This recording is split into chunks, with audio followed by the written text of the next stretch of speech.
I'm actually surprised that you didn't complain about the level of the music this time. No, it's not that music. It's the Twitter, that Twitter shit music, that clip you play. That's the loud one.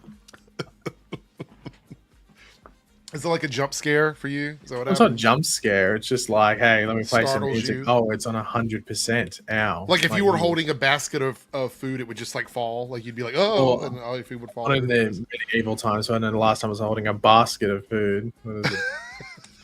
Hold on, ye old apple fall on the floor. That's too funny. I think it's fitting. People are saying Happy Daredevil Eve. I think it's fitting that my birthday is the same week that Daredevil comes back out. It's like they purposely did it just for my birthday. I think. See, that makes me think the show might be arse then, because usually you don't get very good birthday gifts. I don't know. Maybe this year I'll get something good. Didn't you get swatted last time or something? No, I did not.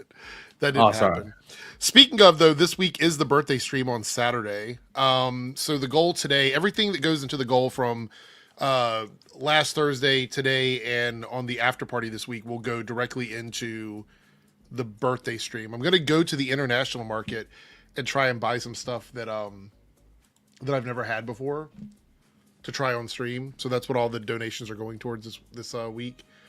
So yeah, that'll be a lot of fun. I don't know what I'm going to get. I'm going to try between now and Saturday. I'm going to talk to everybody that I know that is either doesn't live in my area or lives outside of the country. Like I'll hit you up and be like, oh, let's give me some stuff I should try that I haven't tried before.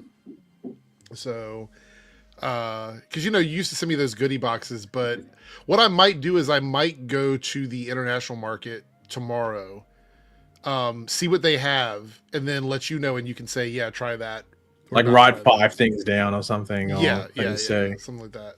So we'll have it for Saturday because I want to do like a whole segment of me trying stuff that I've never had before.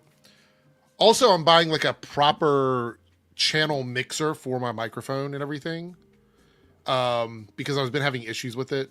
Like the last couple streams, it's been messing up. So I'm gonna buy a proper like XLR to USB for this mic because it supports that.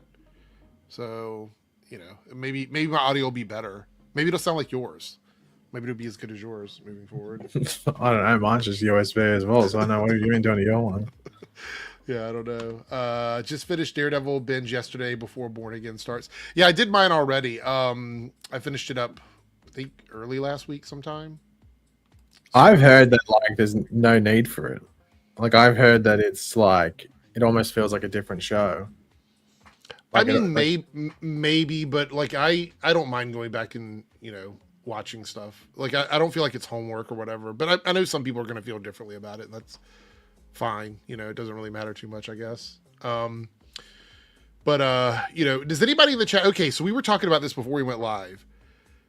Is Daredevil like a midnight release where it comes out at midnight tomorrow, or is it at a set time tomorrow? I think it's at a set time, but I could be wrong. I think it's like 9:00 my time tomorrow is when it comes out. So I think it's at a set time. Yeah, see, 8 p.m. Central. So I was right. So it'll be exactly. Yeah, Cody came in clutch. So 9 p.m. would have been 2.5 hours ago for me. Oh, so it comes out midday my time. Yeah. What is it? A fucking CW show? What's going on? I think Disney is trying to get back into that, like, what do you call it? Household. Like must watch TV, isn't it? Yeah, like yeah. They want it to come out at the same time Well, I've been begging for this for a while because I hated when it came out at midnight because by the time I woke up, everything was spoiled. So it was really annoying. So I'm glad they're going back to a schedule where it feels like they're considering like. Because one of the things about CW shows was I liked the fact that it was on the same time for everybody. So you sat down, everybody sort of watched it within the same 3 hours. And I think that's what they're trying to do with some of their shows now. It's like a lot of the shows that have come back for them is basically doing that. So somebody asked, when's the after party? So I was going to talk to you about that. Obviously can't do it tomorrow because a lot of people would still be watching it when we went live. So we can't do it on like right after the stream. Plus, you're probably going to be going out and doing stuff later in the day, most likely. because you do things in the afternoon now, right? Like, Yeah. you go out in the afternoon. So I was thinking Wednesdays. Wednesdays. At the normal time, like in the morning when you first wake up. Yeah. Yeah. So we can talk about it then, because those would basically just be streams about Daredevil, and then we'll probably, because I don't feel like that's gonna take up the whole like hour and a half that we're live or whatever. We'll probably stream and talk about Daredevil, and then if there's any other like Marvel specific news or anything breaking news, we can toss it in there, because I don't want to overlap the Tuesday night streams. So the after parties will be on Wednesday at 5:30 my time. So Paige, you have to figure out what that is for you, because 11:30 for me now. So say that again. Like, it's Wednesday or what? Wednesday for me at 5:30, which is going to be Thursday morning for you. So that's what, 6 hours ago? Yes. Are you sure? That's about 8:30 my time, which is good. Yeah, 6 hours ago, because 5:30 would have been 6 hours ago. Yes, well, roughly 6 hours ago. Yeah. So, is that good for you? Yes, I already said that, Eric. Are you listening? I'm just double checking. Like, just want to make sure. Ear holes open. Make sure. All right, we have another guest that just jumped in. I hope he's ready to come up with those. No. Darth Bunyan is here. Hopefully you're okay, and I'm not pulling you up too early on here. He's naked. No. I'm up late. I'm up still. Okay. Glad to have you here. Hope everything is well with you right now. I don't know, where are you guys at weather-wise? Because it's been very weird here. It snowed for us last week at this time, and tomorrow it's going to be like sunny enough for like shorts and a tank top. So it's been rainy as hell, and then all of a sudden the last few days it's been nice and sunny. So Paige, you're heading into your winter time, aren't you? Not for a couple months, but there's a tropical cyclone about to hit tomorrow, so RIP the dream. Really? Yeah. Like right where you are? Yeah, they're just wondering how big it's going to be, whether it's going to be like, they're saying it's probably going to be category 2, but they might go up. So wait and see. YOLO. How nonchalant you sound is insane. Yeah, the main issue is just like how much rain, because that's like the biggest. I think they said it's going to be like maybe like 600. I guess I should ask how common it is. How common is that for your area? I mean, it just like they're always there. They're always the cyclones, but they usually like they hang out in the ocean, and it's just about whether they come into land. So, so like I don't know. Yeah, essentially like Ariel. It's like Sharknado, essentially, but you won't get eaten. You'll just get wet, or your house might get blown over. Yeah. Tony says I agree. The weather's very bad. It's more than bipolar. I can't even tell you what it is for us. Chronic says, have I tried curry? Yes. Fried rice? Yes. I actually had some I had 2 of these things last week, which is the fried rice and the sweet and sour pork. Not a big fan of chow mein or egg foo young, but I like fried rice and sweet and sour pork. I also like sesame chicken. Egg foo young. Yeah, you like that? I like sesame chicken. Yeah. That's one of my favorites. Do you... is one of your... So, Eric, when you ordered Chinese or any sort of Asian, does your mind flash back to Dude, Where's My Car? No, but now it probably will. Now that you put that in my head, it's probably so. The next time you're ordering an egg roll, I'm gonna be thinking of that movie. Yes, and then, yeah, I'm gonna crash out like they did at a certain point. Actually, I don't have to, because everybody orders things through apps now, so you don't really talk to anybody. Yeah, but well, don't worry. You might get the DoorDash like messenger come in. It's like, oh, you know what? I think it would be really funny, because we still haven't done, and you've been really busy anyway, but we haven't been able to get our podcast done. But I think it would be funny to do a stream where we look at like delivery fails. Have you ever seen some of the ones out there? I mean, there's some really, really bad ones. There was one where like somebody was telling the person to come and get the food out of the car. Have you seen those? Like the delivery person is like, come outside and get your food or whatever. I mean, that's crazy. That's crazy. I've seen the ones where people. I've seen the ones. Oh no, you go, Darth. Just the funniest and saddest ones is when they're caught eating the food on the way up. Oh yeah, those are bad. I've seen the ones where the people place at the door, but the door opens out, so they can't open the door. They're gonna knock over the food, and it's the only way to get the food. Oh, yeah. So they put in front of like a fly screen or something like that, and it opens outwards. Oh my Bartender gosh. carrying nine big like pints on a tray. Wow. Yeah. We they're doing work outside of our house where they're ripping up the road to put down new like asphalt and pavement and stuff. Asphalt. And when we ordered our food today, it took a while to get here because people don't want to drive on that, but we can't do anything about it because we can't leave either. So it's just one of those things where it's like, oh, by the way, you know, now you can't get out of your house, you're trapped. It's always a lot of fun. All right, we got a super chat here from, oh, go ahead, Darth. Wasn't Domino's or somebody trying to do drone delivery?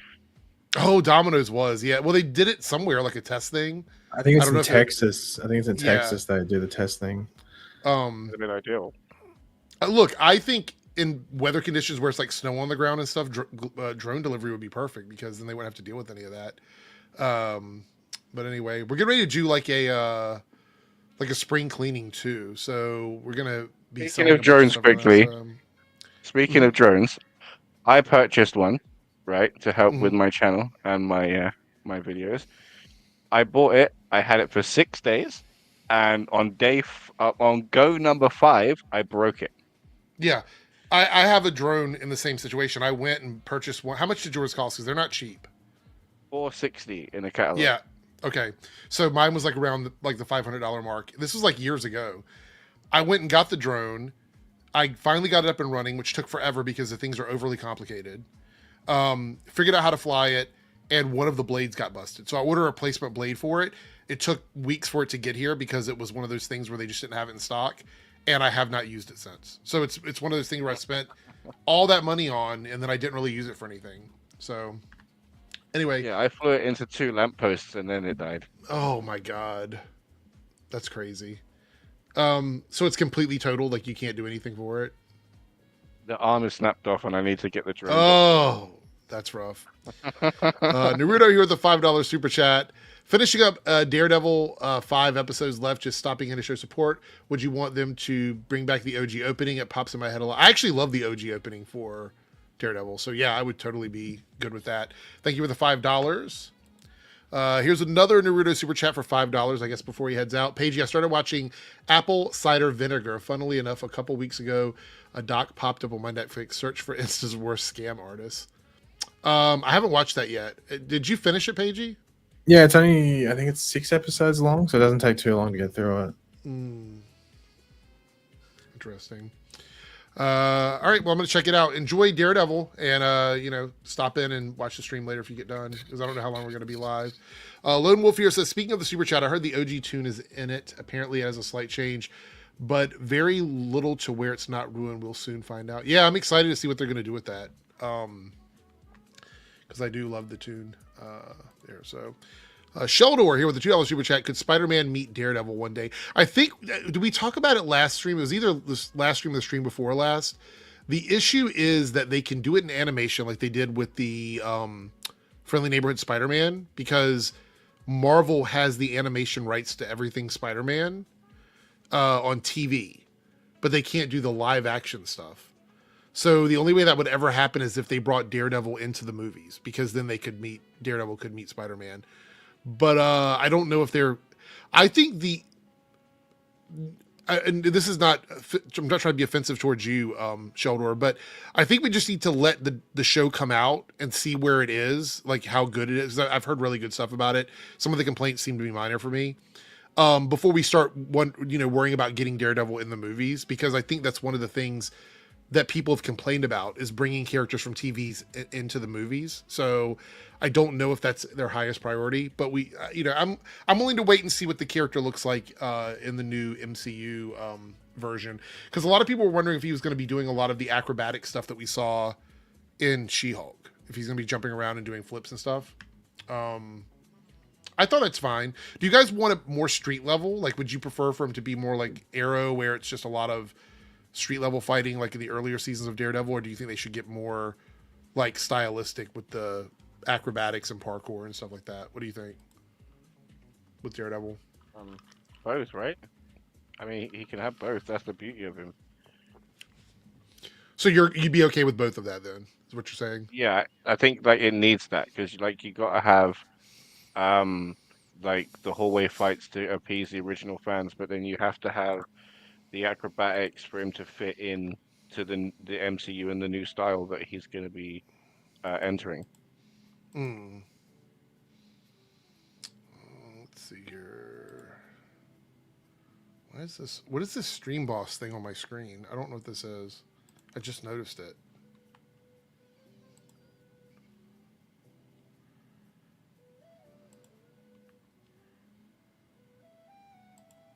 You see? Do you see it right there under the, like right here? No. You don't. We see can't this? say that. It's just on your screen. We can't say that. You can see that right there. I'm pointing. No, I can't. Yes, you can. There's nothing.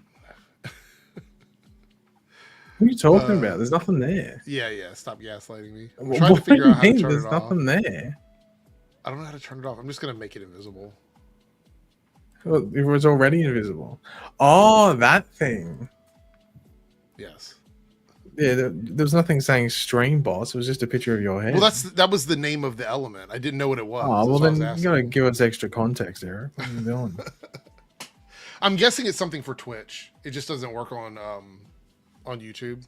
Speaking of though, before we get into the Marvel stuff, which we're going to talk about next, is after Saturday, people who have been wanting to do Twitch so they can donate through Twitch will be able to, because we're going to start multi-streaming over 3 places.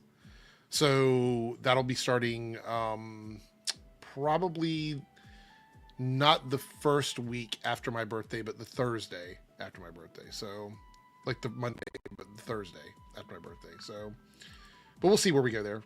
Hey Quinlan, what's up? How you doing? Good to see you.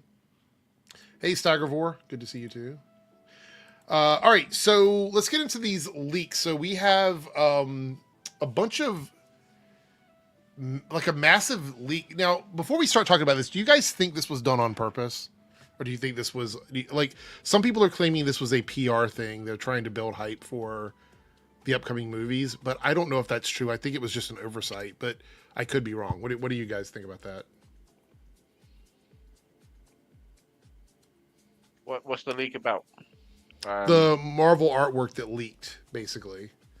I'm asking in general, like these leaks that come out, like when Marvel has these big leaks that drop and everybody's like, oh, they did it on purpose. Time, do you think?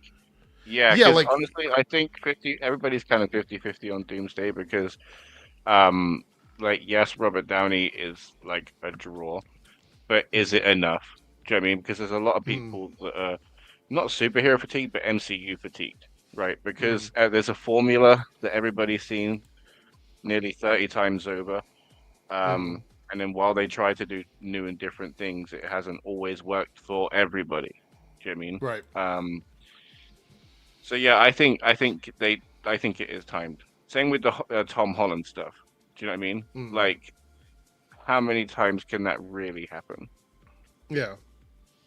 Well, let's pull this up on the screen here. We have a few different ones. So I talked to Paige about how we're going to do this. The page that originally had all of this on it is gone. Like the artist nuked the page. It just says it's not found. Interesting. So I don't know if it was DMCA'd or if the guy just took it down or whatever. Now you can go on the Internet Archive. I have the Internet Archive open, but I'm afraid to show that. I think that might actually get my channel in trouble because I know a lot of people have been talking about it. I looked and there's videos that have been up for like 2 or 3 days of people talking about it, and their videos are still up. But I don't know if going to the archive of that guy's page and looking at the art there is going to be against terms of service. They're going to DMCA me. So what we're going to do is we're going to kind of just jump through some of the photos and look at them from Twitter because the ones on Twitter are still there. So I'm assuming if they're still on Twitter, they're safe to look at. Anyway, so let's, what are you going to say? They've been like made clear that it's official, right? Yeah, this is real concept art. It's just none of it is confirmed to be used like in the we don't know if it's going to be used in the movies or not. It's just the concept art. So let's start out with here's a few of them here. So this was one of them, which looks to be like a world of Hulks, which is part of the comic book, the Secret Wars. You know, there is an area where it's just a bunch of Hulks living together. But it looks to me like this is like, that's obviously Mark Ruffalo's Hulk. And it looks like it could be his kid there. I'm not sure if She-Hulk will show up or if that's supposed to be She-Hulk there with him. I don't know for sure 100%. Yeah, it looks like it, right? That's what I thought. Yeah, I was like, this looks like her, but I don't know if it is or not. There's no confirmation. But as you can see, and the reason why I know for sure that this is Battle World, look in the background. There's a giant barrier in the back of this area, which tells me that they have split up all of the areas like they did in the comics, where there's like barriers between a lot of these zones. So this would be like the Hulk zone, where it's just everybody there is a Hulk, a version of the Hulk. And this would be a way for them to bring She-Hulk back in. It'd be a way for them to introduce Hulk's son, you know, in the movies instead of in the TV show, because everybody was making fun of the way he looked on She-Hulk. Thoughts on this? Does this look interesting to you? Because it does have sort of a medieval type vibe to it, and I think that's kind of a through line in a lot of these pictures. What do you think? It's interesting. It's interesting that the strongest and most reckless and dangerous of all the beings have what would appear to mainly potentially be the flimsiest of houses and infrastructure. Do you know what I mean? Like, maybe because they keep needing to rebuild. I don't know, but I can't imagine them all whipping out the hammer and nails every Friday. So I think it looks interesting. It's going to be, like, obviously, Professor Hulk's going to be the smartest of, like, a not very bright bunch. Do you know what I mean? Gotcha. So, so obviously it's not going to advance very far, but they seem to be doing very well. It's like the Shreks in the forest. Yeah. Pagey's be back in a second. He just BRB'd. Anthony says literally just got back now. Yeah. Okay. If Anthony says, if anyone thinks this is to build up some hype is dumb, she literally has been working with Marvel for the last 7 years of her career and probably got fired yesterday. Has that been confirmed? Some people said that she was, but I haven't seen anything confirming that. Oh. I don't mean on her behalf. I meant just on Marvel's in general. Do you know what I mean? Like, that's what I think. Like the scheduled leaks could be. Do you know what I mean? Because, I don't think it was intentional, but I don't think Marvel minds at the same time. I think it's probably one of those, like, I don't know. But this is the thing. Like, say for example, if they released these as a statement, right? As, oh, this is what you could be interested in.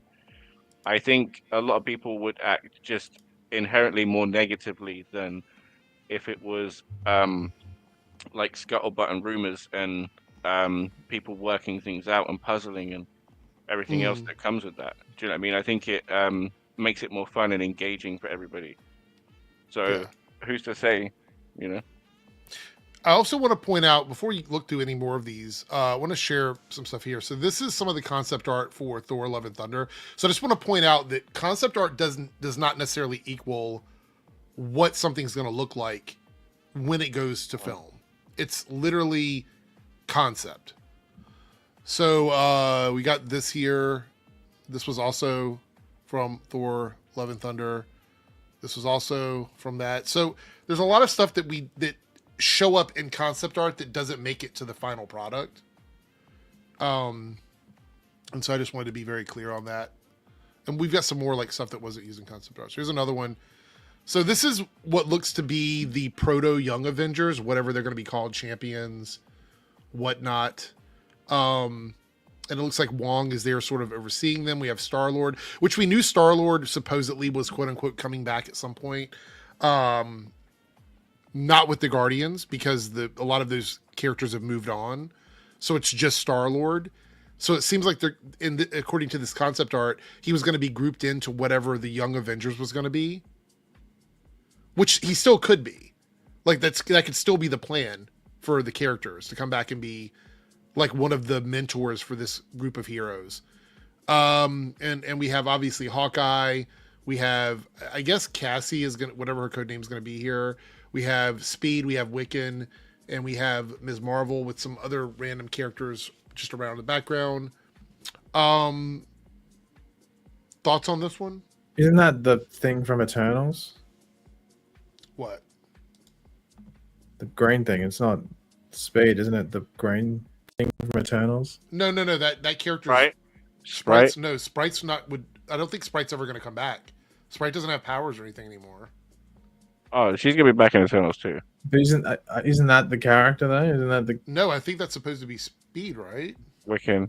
Yeah, Wiccan and Speed. Yeah. And Dupe. I think Dupe is the name of that character. I'm not familiar with that. I didn't read that run of the X-Men. Oh my god. Okay. So like honestly, it feels like Peter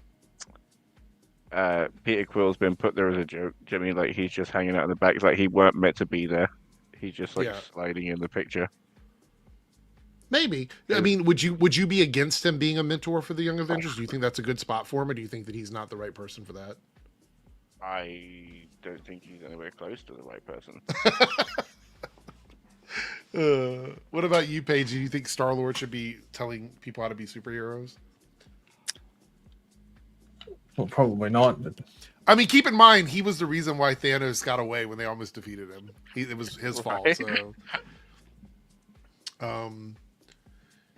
but another notably missing character here is America Chavez, who they explained that they said that in the concept for her character, she's at a movie premiere, so that's yeah. I don't know if anyone gets that joke, but we'll wait and see. All right. And here is Star-Lord with Vision, kind of chilling, hanging out, having some, looks like wine and pizza.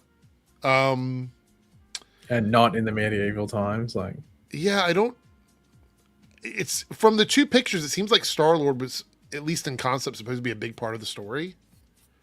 Looks like he's jumping around from place to place. Do you think he's one of the like characters that we're following around? You know what I mean? That we're like a point of view character for us? Okay, so the question is was the signing for this movie around the same time that Chris Pratt was everywhere?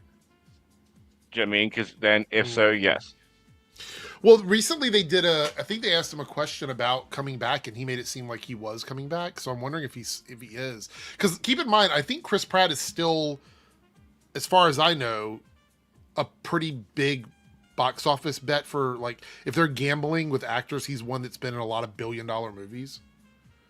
So I feel like if we're talking about someone that you might put in a movie for box office appeal, he's probably on that list, right? I mean, he hasn't been in a box office bomb recently, right? No, I'm just thinking, like, story wise, like, why him? I mean, like, he's supposed to be up living with his grandpa and stuff. Like, why? Because the criticism of the MCU is that they're using too many new characters. I feel like he's a character they're throwing in there from the OG group that is sort of a point of view character. I think that's what they're doing. I think they want to have someone there that has that, like, Tony Stark, you know, Chris Evans type vibe from like the earlier phases. That's what I think. I think that's why they're showing him and stuff. Okay. Maybe. Yeah. I don't know for sure. If I had to guess, that would be my guess, honestly. Trying to see here. I like I hate Star-Lord or anything. I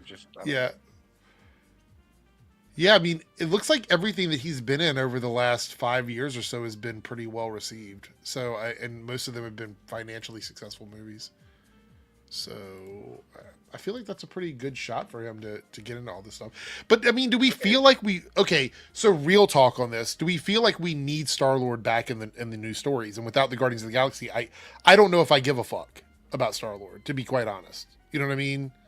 That's how I feel about it. Like, he's a comedy character. I understand he's supposed to be the quote-unquote leader of the team, even though he was kind of a bumbling, lovable idiot. But I don't know if I necessarily need that. And this might be one of the things that people complain about, is that you have someone who is the jokester type character without someone to pull them in. Because White Vision's not going to do that. I don't know if Wong's going to do that. You know what I mean? Like, I don't know. We also don't know if this takes place on Battleworld or not. Okay, so this is what I was going to say, right? Is we've only got Fantastic Four, then Doomsday, right? Mm-hmm. And if Do you think like the movie is going to culminate with him making Battleworld, or it's going to happen sometime in it? Because we need to have spent time there. Yeah. Do you know what I mean? Like, because in Endgame we got like what, half an hour in the snap world, like with everybody snapped. I actually think Doomsday is going to be the build up to Battleworld. Really? That's what I think. It's going to be there. Oh. Well, because I think the name Doomsday tells me that at the end of the movie, Doom is going to win. That's what I think. Like, I feel like that's the, because we have to get reintroduced to a lot of these characters. So if we're getting only a couple of things before it happens in a 3-hour movie, I think there's plenty of time to reintroduce us to a lot of characters, but we need some characters that we already know to sort of help the story flow. And I think in reality, Star-Lord is one of those characters. Just like I think Wong is one of those characters. You know? We're also going to be talking about incursion events where we're going to see alternate realities smashed together. I think one of those is the Fantastic Four's reality. Because we're going to have the MCU and then whatever world the Fantastic Four is from. Because in the comics, before Secret Wars happens, there's only 2 realities colliding together at that point, which is the Ultimate Universe and the 616. And then that incursion happens. The heroes from the Ultimate Universe and the heroes from 616 work together to stop that from happening. They're not successful. Doom ends up basically saving reality with the help of Doctor Strange. And they create Battleworld in these pockets of reality where things are like what if stories that exist. Like, what if the whole world was Hulk? What if it was Spider City and all this? Like these are the stories they create. There's a lot of them. I think in order for us to get to that, at some point during that first movie, whether it be the second act, the beginning of the third act, the end of the movie, Doom has to win. That's what I think. And it needs to be a big swing to rope people in. But I think we need some of that movie to get reacquainted to the characters from the MCU. Right. So, okay. So with the comics though, it was with the Beyonder, right? Mm-hmm. The conflict was happening. You're talking about the early Secret Wars, right? The 1 and 2. So okay, so who was in the second one? Who was Doctor Strange and Doom fighting for them to struggle to create the world again? You mean the one that this is based on? The Secret Wars that this is based on? It's the one from 2015. Yeah. And what it is you have the version of the Fantastic Four from the Ultimate Universe with like the really fucked up Reed Richards, who is like super, like he thinks he's the smartest person in the world or whatever. He's working with his family to try and save their planet. That's also the Miles Morales universe and all of that. They are on their planet trying to stop the incursion on their side. Then you have the 616 that are trying to stop the incursion on their side. Doom is helping, but Doom's ulterior motive is to be the ruler of whatever remains, basically. So there's no enemy, it's just nature. It's just like it's an incursion event. Happening. Yeah. Okay, so at the end of Fantastic Four, the incursion event is going to be like Galactus coming to our reality. I think so. Yes, I think that's what it is. And our reality is colliding, which means that Doom World is going to be just like a montage of incursions, and then we get him struggling at the end. It could be, but one of the other theories, and this is the one that I think could also be the case, since the Fantastic Four is the movie leading into these big events or whatever, that one of the theories is that Doom World or that Battle World already exists by the time we get to Doomsday, and Doomsday means he did win whatever the battle was to create his own reality. And that's what that movie is. And the Secret Wars is the ramifications of all that and people fighting back against Doom to sort of bring everything back together. It's very confusing because we just don't understand until we see the Fantastic Four movie, once we see that movie, we'll be able to put the pieces together a lot more. Because right now we're trying to put the puzzle together, missing pieces of that puzzle, which is the Fantastic Four movie. And what happens there. If Doom exists and Battleworld is the reality that we're on in Doomsday, then a lot of those movies that take place between Doomsday and Secret War that are supposed to be in Battleworld will take place under the impression that those people know that Lord God Doom whatever they decide to call him in the movies, they're fighting back against him anyway, because then what would the struggle be in those worlds outside of that, because he's a presence that's kind of overseeing everything. But Doctor Strange is his like second in command, I guess you could say. And in the comic, spoiler alert, Doctor Strange says that there was a toss-up between which one of them were going to be the kings of this reality. So it was either going to be Doctor Strange or Doctor Doom that was going to be the kings of these reality, and they're both working together, even though Doctor Doom is the one above all ruler of the reality. So it's going to be very convoluted. Like, I don't know how they're going to make it work. You know, it make it flow, how the Russos are going to do it. Honestly. Yeah, it's rough. It's rough. Because the Beyonder stuff, you're talking about like the everybody's, I guess their favorite until 2015 was the second Secret Wars, where the Beyonder is there, and you know, and all that, and you meet the Beyonders as a race and stuff. Sometimes. Yeah. Cody with the $5 super chat. It's a heavy read and Doom story that the MCU doesn't have set up. Yeah, exactly. That's essentially that's the biggest thing. Is I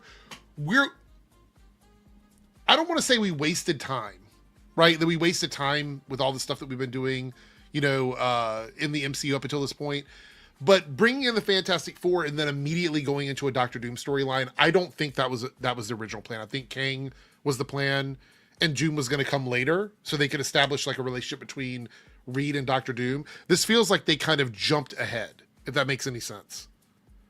Like they jumped into it, and that's why they have to do Doomsday first. Like they have to do a movie just about Doom. So it almost makes me wonder if half of Doomsday is going to be Doom and Reed, and then the second half will be Battleworld. I don't know. Again, until we see the Fantastic Four movie, we have no idea. Zaya coming in with a 199 super chat saying, I love my body parts. Well, there we go. No comment on that one. Okay, so this is the picture that a lot of people are excited about, and this is where we get to see Doom on the throne, wearing white here, with Doctor Strange on one side, Sue on the other, Franklin right there, and then I guess a few of the people in his palace just standing around. I'm not really sure who these characters are supposed to be. Someone said that looks like Star-Lord in front of him, but I don't know if that's true or not. But this looks really cool to me. And one thing I have noticed, though, is that it seems to me like Doom is going to be wearing his armor like in the comics pretty much the entire time, which means that Robert Downey Jr. will pretty much be like a voice actor for most of this. Different sort of helmet. Yeah. So... Yeah, but one thing you'll notice is also, because I'm pretty sure that's meant to be Reed Richards in front of him. Like does Sue Storm look like Vanessa Kirby? Because then there's other concept art where it's Emily Blunt. So this seems like it's before this concept art might have been done. I don't know, like necessarily not recently. But then again, it's not like the Jonathan Major stuff was too long ago either, where they clearly shifted and they went to this. But then again, maybe this was meant to be in the sequel to... Well, it was, wasn't it? Because it was Secret Wars, wasn't it? Mm-hmm. So maybe this is the original... Like, some of this stuff might not even be happening. This could be from that original... This could be from that original Secret Wars, which was meant to be a sequel to the Kang movie. Right. So this could have been where... That makes me wonder, where's the Kang art then? Like, where's that? Because this is specifically from Secret Wars.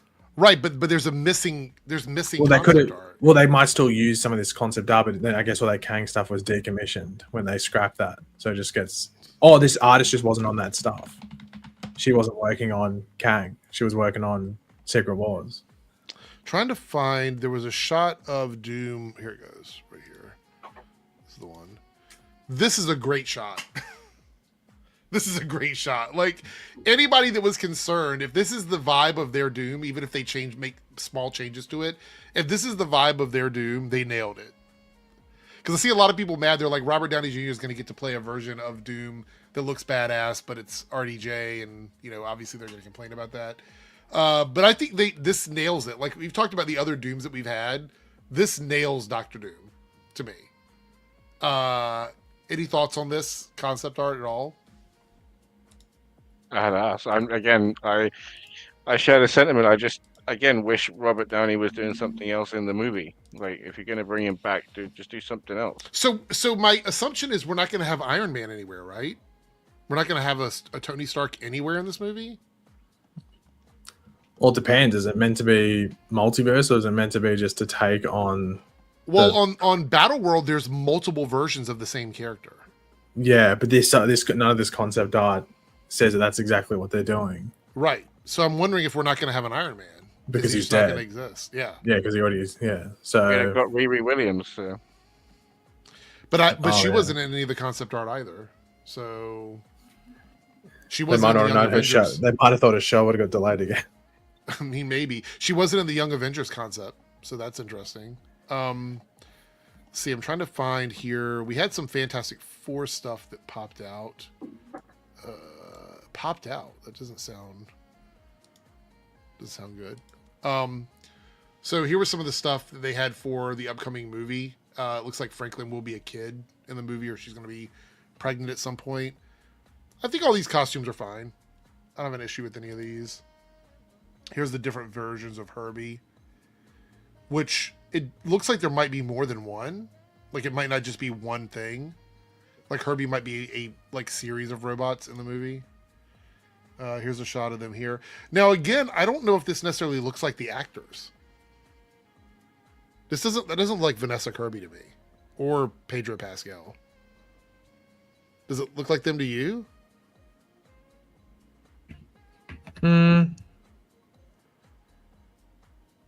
No, it doesn't look like any of them, really. I'm pretty sure that's still meant to be Emily Blunt there and that Invisible Woman.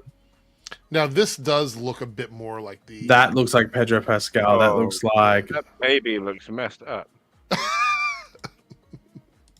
Looks like fucking Sloth. Oh, no. I knew you were going to say that. I knew you were going to say that. I knew it. There's another one here. Yeah, see, like that. It sort of looks like that. Like that looks like Pedro Pascal, but even the Johnny Storm there, and even Sue Storm doesn't necessarily look like they're actors. But that's Pedro Pascal there. Yeah. Is anyone else like put off by that? It's just creepy. Put off by what? Just the artwork, and just feels creepy. I think it's because it's one of those uncanny valley things where they're trying to look like actors, but they don't always look like the actors. There's some more Fantastic Four stuff there. Looks like the Franklin is wearing like Spider-Man pajamas. That's funny. There's Shala Ball. Oh, there's actually, hold on, there was another one, so I can find it here, of Jocasta, which is the female version of Ultron. See, my question is, where do we land after Secret Wars? I mean, is everything just going to be a complete redo? You know, where Robert Downey and Chris Evans going to stand in there? I mean, is it going to come back, or is it just going to be a new Iron Man and Captain America? There was actually a comment. Let me see if I can find it here. What do we think of this Jocasta design? I actually really like this one. That is cool. That is sick. Let's see. I thought I had it bookmarked, but there was someone made a comment from Marvel about the reboot, and I thought I bookmarked it, but maybe I didn't. Maybe I didn't do it. Anyway, essentially saying that it's really hard to do a reboot of everything because of so much stuff that they just kind of want to keep around because it works. And here goes. All right. So it says, you can't really fully reboot anything. It's a very difficult thing to do, a living, breathing, fictional universe, to just start from scratch because of all the fan investment and love for the stories that have come so far. So I think that what we're going to get is essentially what actually happened with the Secret Wars storyline. Is they are going to pick the stuff that they think people love. They're going to keep those things around, and they're going to get rid of the stuff that people don't like. Yeah. So any of the movies or TV shows that didn't work, R.I.P. the dream. Gone. Those characters most are gone. Of Phase 4 and 5. Probably. Because I think what we're looking at is they're going to go in and they're going to say, what can we salvage from our existing universe? because we're getting ready to bring the X-Men in. Yeah, I was about to say that they're going to just pick and choose what they think works best alongside the X-Men. Yeah. Because at the end of the day, with X-Men, you're going to be able to do as many, like there's so many things. You can do individual shows for a bunch of different characters, whether it's shows or movies. And then just offshoots, like offshoot groups within the X-Men. Mm-hmm. And like Marvel's, they know that's going to work. Sheldor says, should they give each X-Men member a special on Disney Plus? No, I don't think so. So I will say this. One of the big issues with the Fox universe was that everything was group oriented, except for Wolverine. I think there were some characters that probably should have been given movies, or groups of characters should have been given movies, because that's kind of how the X-Men function. There's like 7 different X-Men titles going at any given time, where you have different characters getting a shot at like a lead role or something along those lines. And I think they dropped the ball on that. So I don't think every X-Men member should get a special on Disney Plus. However, I do think that Disney Plus will be the location for characters that aren't working in movies that they think they can use in TV. So we might see some of that happen. I think the era of like the big budget Hollywood actors coming onto Disney Plus TV shows for Marvel are done. I think that era is over. Like, I don't think we're going to see that. I think we're seeing a resurgence of like the Netflix era, because people love those shows. You could get invested in just those shows and never watch anything else from the MCU, and you're totally good. And I think that's what they want to go into. They want to do that again. They want to create a TV universe that isn't so tightly wound to the MCU. And as much as I love the connectivity, I think it is smart for them to sort of, build a little safety net for their TV side. I don't know. Do you guys agree with that? Don't agree with that? Yeah, I do worry that like someday it's so big that it'll just implode. Because it is so big, it was just doomed to fail. Mm-hmm. We'll have to see. I think Daredevil is going to be the litmus test of whether or not they have the capability of doing something that resonates with people. There's already a bunch of Disney projects that have just flown by people's radar. Some of them they didn't even know. Some of them they just they know but don't have time for. And others they're just like, well, it doesn't connect, so I'm not bothered. That's another thing, is that you risk the chance of having people not watch something because it's not connected. But then the roll of the dice is, do they stay away from movies because they feel like the movies are too connected to the TV shows? You know what I mean? So I don't know. We have another super chat here from Sheldor, $5 super chat. I agree with keeping the shows and movies separate for now until after Secret Wars. Daredevil works on TV better than movies. Kingpin works in both. I think we might see more crossover with stuff that is successful after Secret Wars, because I think they're going to streamline the MCU. That's what I think we're going to see. We're going to see a paring down of all of the stuff that confuses people and sort of streamline it. That's how I feel about it. Paige's got to jump out of here soon, though.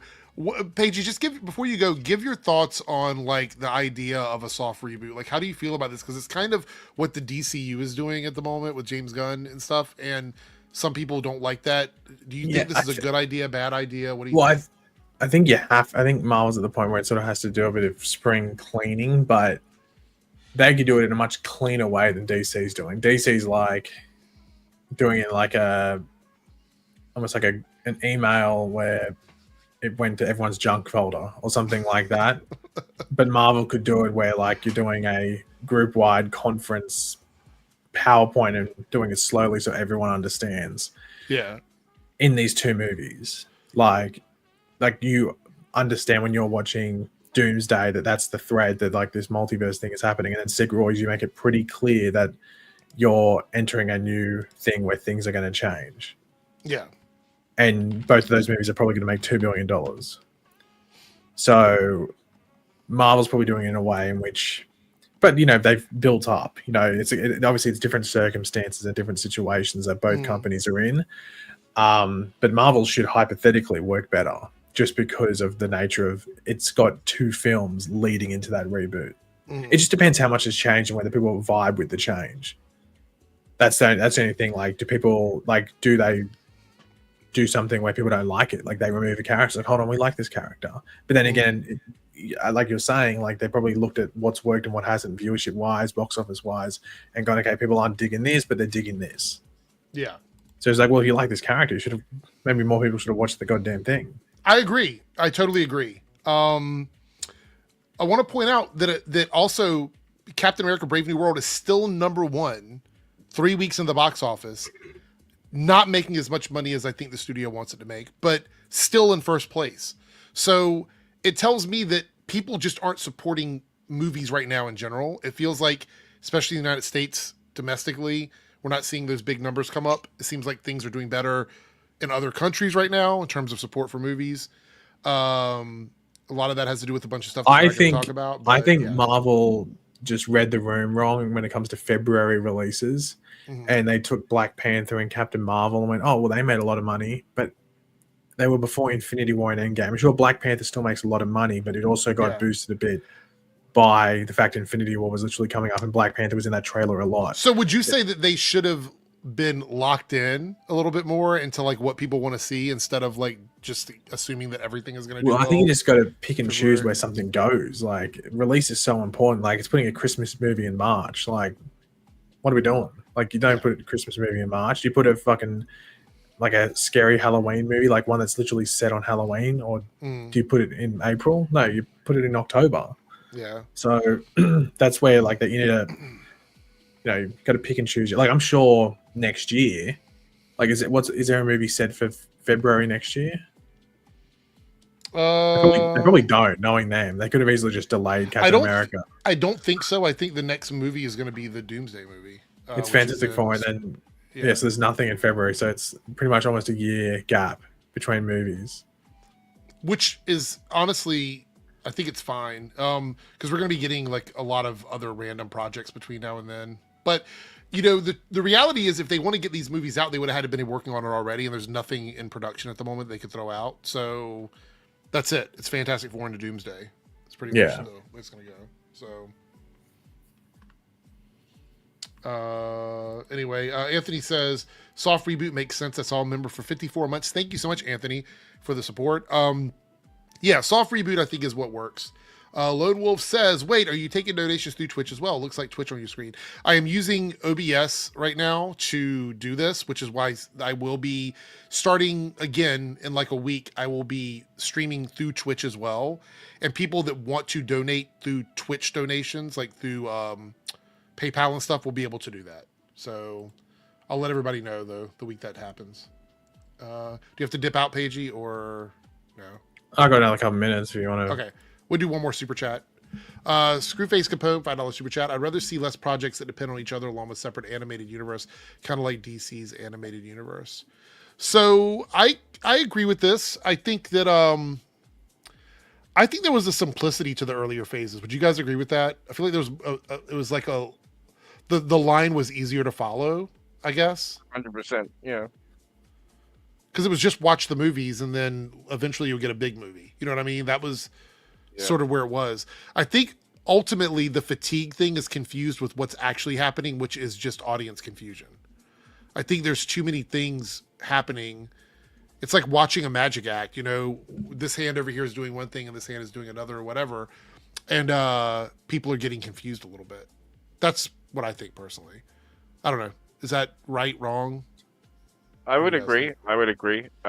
Especially when there's so many things to account for, from just pieces on the chessboard to goddamn time and space mechanics. You know what I mean?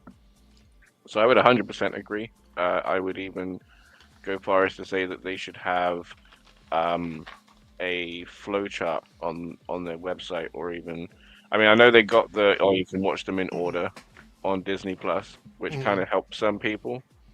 But even then, I think people might struggle a bit. So some kind of visual aid might help. I would say this. So a couple criticisms about the TV era of Marvel. I think Falcon and Winter Soldier should have been a movie. I think that should have been Captain America 4. Personally, I think they could have pared it down and made it into like a 2.5 hour movie that everybody could have gone and watched. I know they did it as a TV show because they were trying to bolster Disney Plus. That was part of the Bob Chapek era of Disney, and they did that. I like it as a TV show, but I actually think it would have worked as a movie as well. That's fine. You know, I genuinely agree, actually, and I love Cap 4. I think it's a really good movie. It should have been Cap 5. Cap 4 should have been Falcon and Winter Soldier. That's what I think. I agree. I think WandaVision works as a TV show. That's one of the ones that I think actually works as a TV show. I think Loki works as a TV show.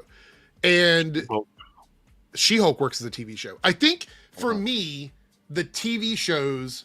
Okay, so let's use a gaming reference to totally confuse everybody, make it even more confusing. I think the TV shows should be side quest. I think that the movie should be the main story and the TV show should be side quests. Optional things that you can use as like additional context that doesn't necessarily tie into anything. And I think introducing major characters in TV shows and then trying to put them into the main storyline confuses people. And that's what happened with the Marvels. And I think to some degree it happened with Captain America Brave New World. I disagree that I think you have to watch Falcon and Winter Soldier, but I will concede that it might be a little bit confusing for like a casual audience. You know what I mean? I will meet people halfway on that argument. But I think the movie does a good job of sort of explaining everything, to be honest. Yeah, Agatha is another really good example of that as a side story. By the way, we hit the goal. There's no special thing for that. Again, the goal is just going to feed into the stream on Saturday, and every bit that you guys continue to tip is going to feed into the celebration on Saturday, the birthday party stream. Paigey, are you still hanging out, or you got to go? Gotta go. All right. Thank you, Paigey, for being here. Head out, have a good time. He will be joining me for the after party on Wednesday to talk about Daredevil. So see you later and get geeked out. All right. We actually have some Star Wars stuff to talk about, Darth, so I'm glad you're hanging out. I actually had a little chart I wanted to look at and see what your thoughts are. Lone Wolf here with a member for 2 months. Any actor you think deserves a second chance in X-Men? So we're talking about Fox era X-Men. Okay, obviously we're not talking about Wolverine. We're not talking about Hugh Jackman because he's already kind of established. Or X-23, Laura, because I think she's established too. So we're going to take those two out of the equation. And I'm going to throw it over to you, Darth. Are you a fan of those X-Men movies, of the Fox era X-Men movies? Yeah, absolutely. I haven't seen Dark Phoenix just because of how much it got shat upon. I was just like, I'm just not going to waste my time. Yeah. But I think Cody Schmidt McPhee, whatever his name is, as Kurt Wagner, Nightcrawler. Oh, yeah. I think he should get another go. Yeah. Because I think he did great with the little that he had. Because I would always want more Nightcrawler. And I think he did a great job. This is going to be controversial, maybe, but if I'm picking one actor, one out of all of that era that deserves a second chance, I would have to. No, not at all. I'm going to go with someone that I think played a very good young version of a character, but now could play the older version. And that's Michael Fassbender as Magneto. I would love to see him come back as Magneto, to be completely honest.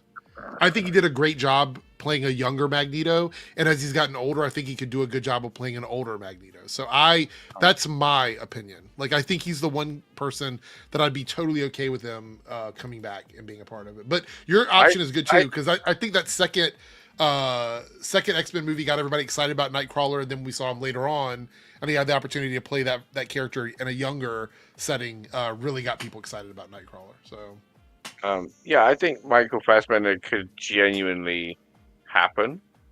Like because I think that like casting for a Magneto is going to be difficult, right? Because they want longevity with the X-Men, right?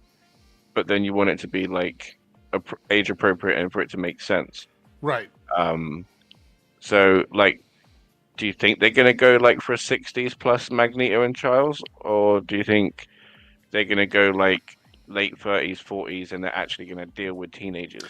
I actually think Michael Fassbender could play like an early 40s character. I think he still looks enough that he could do it. Because how old is he anyway? Let me look it up. 45. I'll say.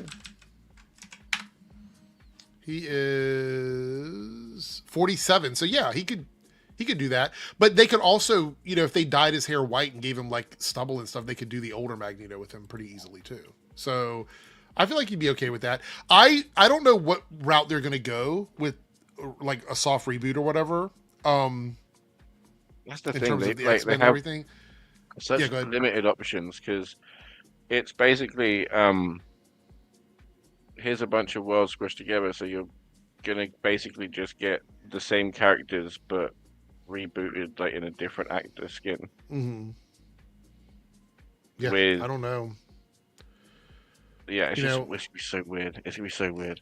I think that the X-Men, whatever X-Men project they do at the very first time, is going to be scrutinized heavily about the casting choices. I think that's really a really big deal. 100%. Yeah. Cody here with a $5 super chat. Thank you so much, Cody. I think one of the biggest things is the fact that Kang wasn't set up in a movie. Yeah, Loki season 2. Great season. I don't know if you've seen it or not. Loki season 2. Of course, great season of TV. Yeah, wonderful season of TV. So made no sense. It was a great season of TV that made no sense. Yeah. It was crazy. I think season 1 of Loki is still better than season 2, but 100%. But it's fine. I think it was a great season of TV. But I think also sorry. No, go ahead. You go for it. No. Like, my point isn't about Kang, so please continue. I was just gonna say about the whole Kang thing is, I think they were planning on at least 3 to 4 variants of Kang being big in the MCU before we got to the big Avengers film. I think Kang was supposed to be the villain of a lot of stuff. I think Quantumania showed that it's possible that he wasn't a big draw for everybody, which is fine. Maybe they could have done more with him. But I think that the knee-jerk reaction to Kang not working is why we got Doom and why we got RDJ as Doom. That's what I think. But so my thing is do you remember, like, I basically I've reconciled my whole issue with the X-Men and the MCU. Halfway, right? Because basically I think it came off the back of a conversation we were having before. And it's like, how can you suddenly have hate for X-Men? Do you mean people born with powers and stuff? And I think after Secret Wars, there could be like a period of time that everybody blames superpower people for the incursions happening in the first place, because it's not like people shopping in Subway. You know what I mean? Right. So it's their fault that it happened in the first place, that they were even put into danger and into separate categories and everything. So if there's like a universal pan of heroes in general, and then some people have to like try and rise above it, but like X-Men suffer the worst, like that I can get on board with. Like, that makes sense. Yeah, I think they have an opportunity to sort of, to be quite honest, fix some of the issues they've had in the MCU with this reboot. And I look forward to seeing how they're going to accomplish that. Will they be successful? I don't know. I have no idea. Is it going to all work? I don't know. But I feel like we're in a space where they have a very unique chance to look at some of the stuff that just wasn't working for them and go, you know what, we can fix this. We can do something with this. And really bring in some good, like, I would say focus on the quality. If you're going to take a long time to put stuff out, like RIP Blade, it's taking forever. If you're going to take a long time to put stuff out, just take a chance to like double, triple, quadruple check everything you're going to do and make sure you really give a shit about it. Because I think one of the biggest issues is people believe that, that Marvel doesn't really give a shit about some of the stuff they're putting out. And I don't necessarily agree with that criticism 100%, but I think that they could definitely use a little bit of self-reflection on some of these projects. Personally, is that fair? That's fair. That is fair. Like, there's like, talking of which, like, this is why the show Bibles needs to be a thing. Right? Yes. Because with She-Hulk, there was that bit in the newspaper where they were talking about the Celestial bit, Tiamat, and they talked about a man in a bar with metal claws, right, implying Wolverine. Yeah. But they've only just named the source adamantium because everybody's experimenting on it. So are they saying that like Wolverine was created in the new space prior to like the adamantium and his claws were made of something else? Is that what you're getting at? Like they're made of Oh no, vibranium just or like something? just that they were made in the experiments that happened on humans. So like when he landed or when he was coming out, all of the nations flocked there and set up their little test sites. Right. It could be that in that instance, Wolverine was created. Oh, I see what you're saying. Yeah, yeah. They could 100%. That could work. I could see that. Quinlan says, I wonder who will be the next villain after Doom. I think Apocalypse. I think we're going to see them setting up Apocalypse as the big character for the X-Men.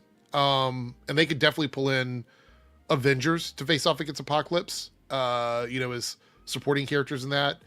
Or, I mean, they could go a completely different direction and keep Galactus as like the big villain. Use him as an Avengers level villain. Even though he is primarily a Fantastic Four villain, I feel like they could drag that out a little bit. Do you know, like they love to be fan servicey, right? And what they could do is just go like full symbiote arc. I would love that. I have no notes on that one. I would love that. That would be great. I mean, clearly they were trying to set that up with the third Venom movie, but So Lone Wolf says that they can do X-Men versus Avengers. I think we need to see the X-Men set up as a rival for the Avengers first before we do X-Men versus Avengers. So I think we need to get to we need to do like a couple of years with the mutants before we do like an X-Men versus Avengers. But I do agree that would be a really good movie. I think that would set up a really good movie. Otherwise, unless you're just a fan of the X-Men, you're just gonna be rooting for the Avengers because you know and love them. Everyone else is you need to love the X-Men as much as you love the Avengers. Yeah, 100%. Okay, so let's talk a little bit about some Star Wars stuff. And you guys can super chat about whatever you want. Like, all topics are fine. We'll chat about whatever. We're just kind of having a chill night. All right, so these are the status of upcoming films. Now, you heard the news about Kathleen Kennedy retiring, and then she's not actually retiring. Did you hear about all that drama around that? I heard retiring. Didn't hear not actually retiring. She's not actually retiring. So here's the deal. Yeah, so here's the deal. She announced the news outlets, and some of the ones that are pretty big, announced that she was retiring at the end of 2025.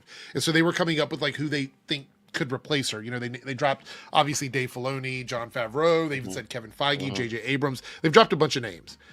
And they did that for a couple of days, and then she actually did an interview. I guess she saw the story, and she's like, that's not what I said, or whatever.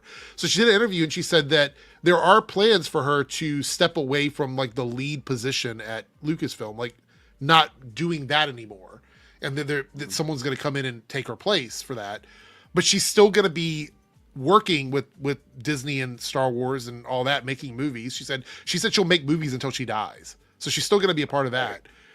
She also said that she was going to be working with whoever the new person is. So she's not retiring. She's not leaving. She's not walking away from all of this. She's just going to go into more of like, basically. Every time they thought they got rid of her, she keeps coming back. So all that drama is going on. Yeah. By the way, I mean, do you have an opinion about Kathleen's work as like the overseer of Star Wars? Do you like? What are your thoughts on that in general? Because I know that you've loved some of the stuff, you've not liked everything, but what are your general thoughts of her as like the Kevin Feige of Star Wars? I have enjoyed The Acolyte. I enjoyed Andor. I've enjoyed everything they've done.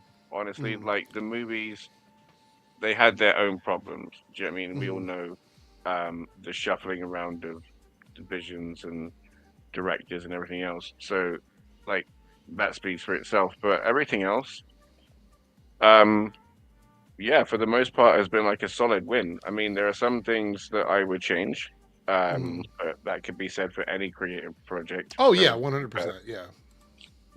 I think she's done very, very well, because this is a legacy that has like a very wide audience. Do you know what I mean? Right. And to hit the whole target is impossible. You know what I mean? And so they've been doing the best that they can, and I've been enjoying all of it. Okay.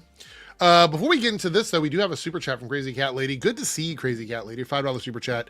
Thank you so much for the support.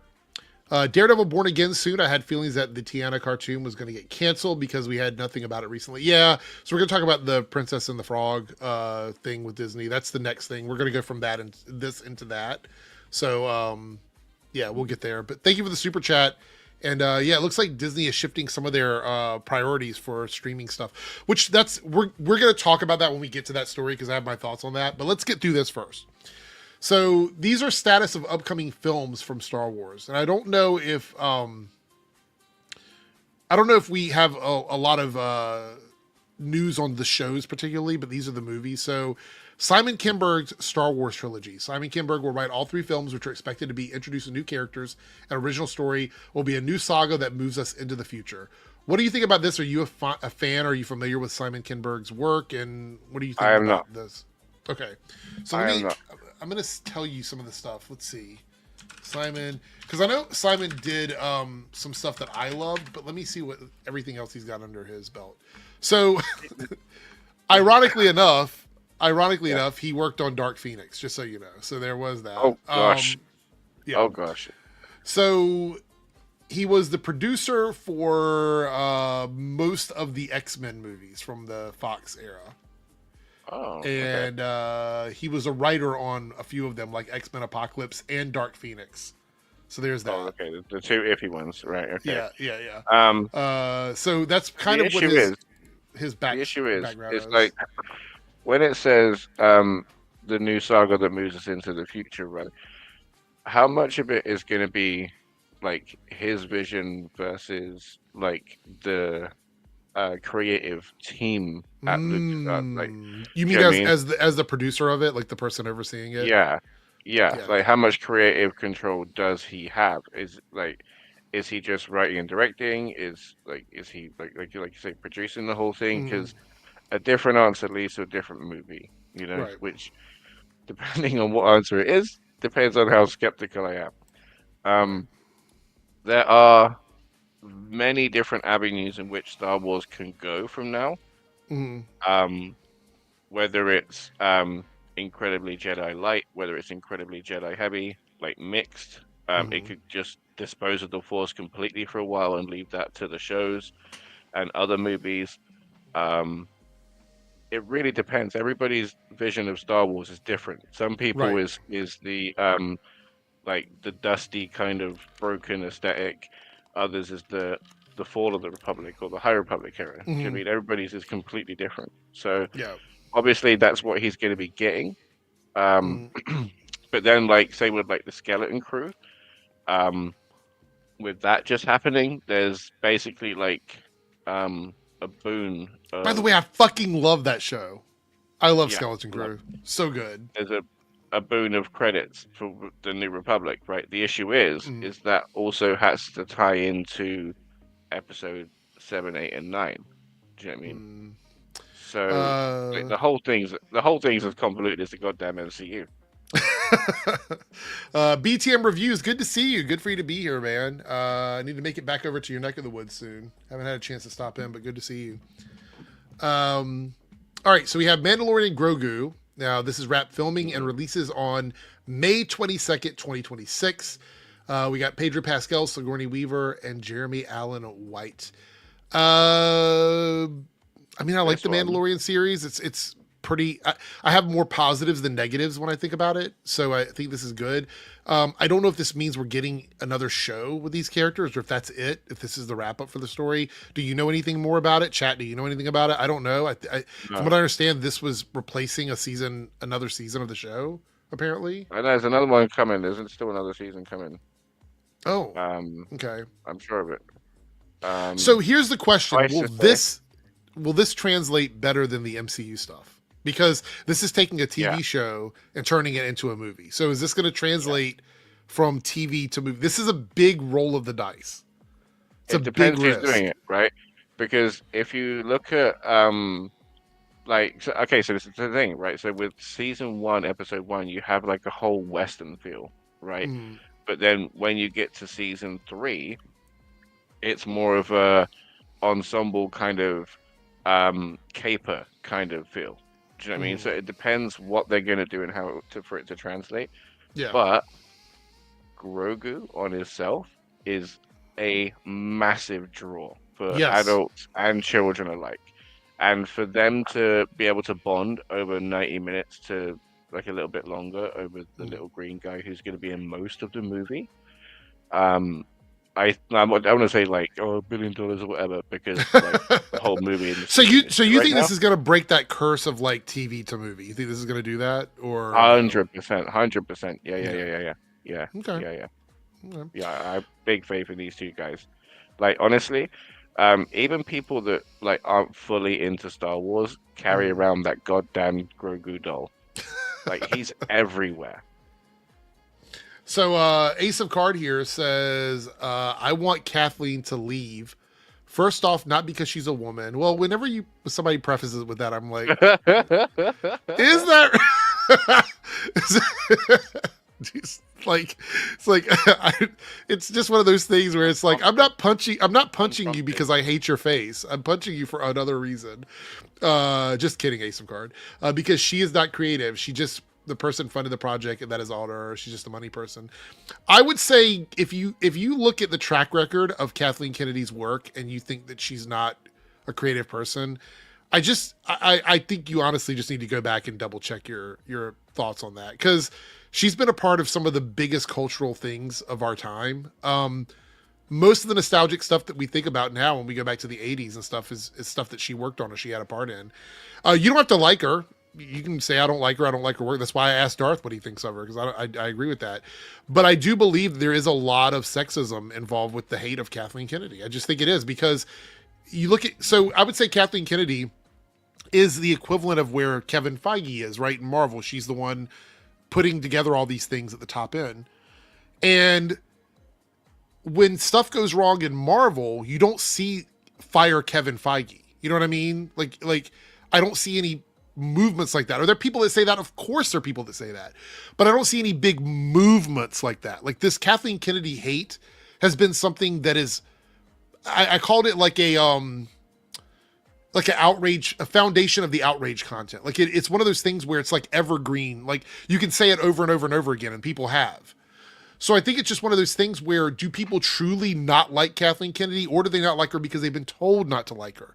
And that's the question I always ask. Because yes, there are questionable things that Kathleen has done. There's some projects that she's done that I've not been too happy about her overseeing. But is she personally responsible for that? Is she personally responsible for the stuff that I didn't like?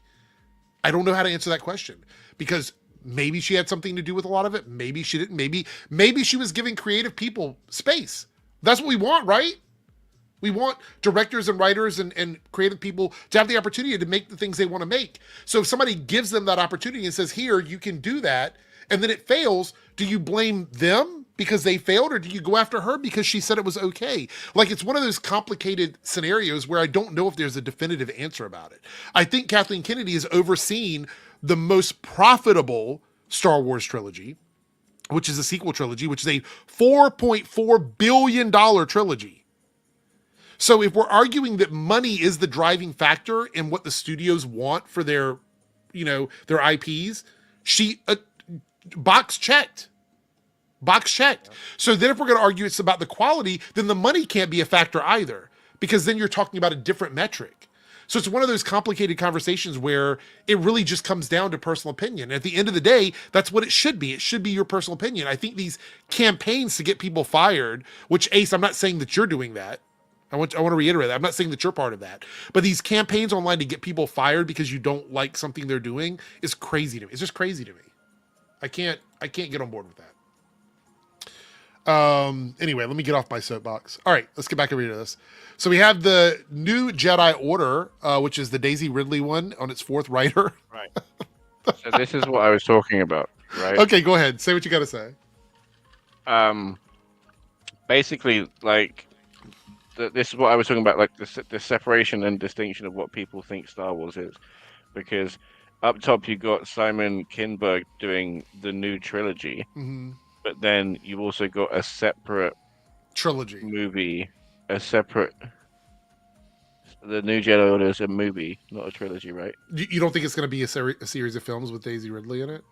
No, no. I think she's gonna do one and see how the response is before she does another Okay, two. so it's sort of like a asterisk on it. Like if it does good, then Yeah, they'll continue. yeah. Because she's real. She's been real 50-50 with fan reception because obviously everybody's just really mean. Mm. But yeah, so like this is about the Jedi Order and the expansion of. So basically, rebuilding and like Yeah, reestablishing what the Jedi Order is in the modern what it means. Star Wars. Yeah, Right. Okay. yeah. I would argue that this should be done with Cal Kestis over over Rey, Okay. or at least alongside. Got it. And this is set to be delayed probably because it's on a fourth writer, and it's supposed to come out next Christmas. So. Oh, okay. A while away yet. That's still a long ways away. I mean, it says it's likely to be delayed, but I mean, if the script ends up being good, they could go into production pretty quickly. I mean, unless Daisy Ridley has a bunch of movies lined up, which I don't know if she does or not. All right, then we have the James Mangold's Dawn of the Jedi movie. Now, this is set 25,000 years before the Skywalker saga. Bo Williamson from Andor is co-writing the script. Thoughts on that? It's going to be interesting, especially because they're going to be setting a lot of canon. Mm-hmm. You know what I mean? Because there's a lot of legends and there's a lot of canon stuff. So they're going to be cherry picking what they want, and they're going to be setting the line. You know. So what do you think of James Mangold as like a franchise type filmmaker, considering he has an issue with franchise movies? Like they keep asking him to do this stuff, but he clearly doesn't want to do that. He likes to do his own separate, like, standalone movies. I don't know, because you know, like how the MCU went for giving different directors their take. Mm-hmm. I think Star Wars could benefit from that because what we got with Star Wars Visions was nothing short of incredible. Right. So I think, stepping away from Lucas's template. Do you know what I mean? Mm-hmm.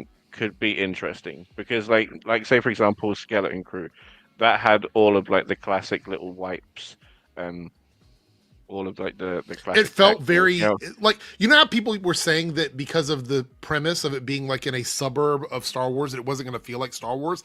I would argue that Skeleton Crew felt more like Star Wars than some of the other stuff we've had recently. To be quite honest, 100%. Yeah. It was very immersive.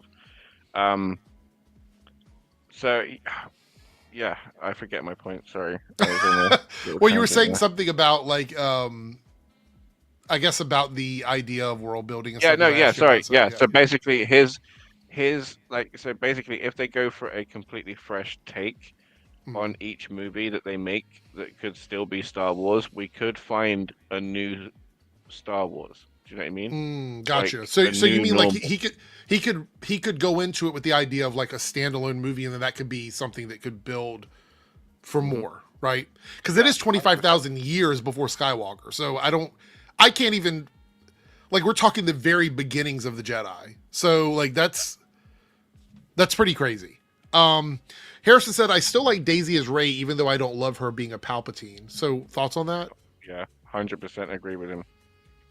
So why do you think they went with that? What do you think the reasoning behind that was? Like why they decided to swap that up and reveal her? Because originally I think they said she wasn't going to be connected to any of these like families. Honestly, you know what I mean? I know we've just been like commending everybody, like Kathleen Kennedy and such, but I think it's a Disney problem that nobody there has a backbone to stick to any kind of vision that they are.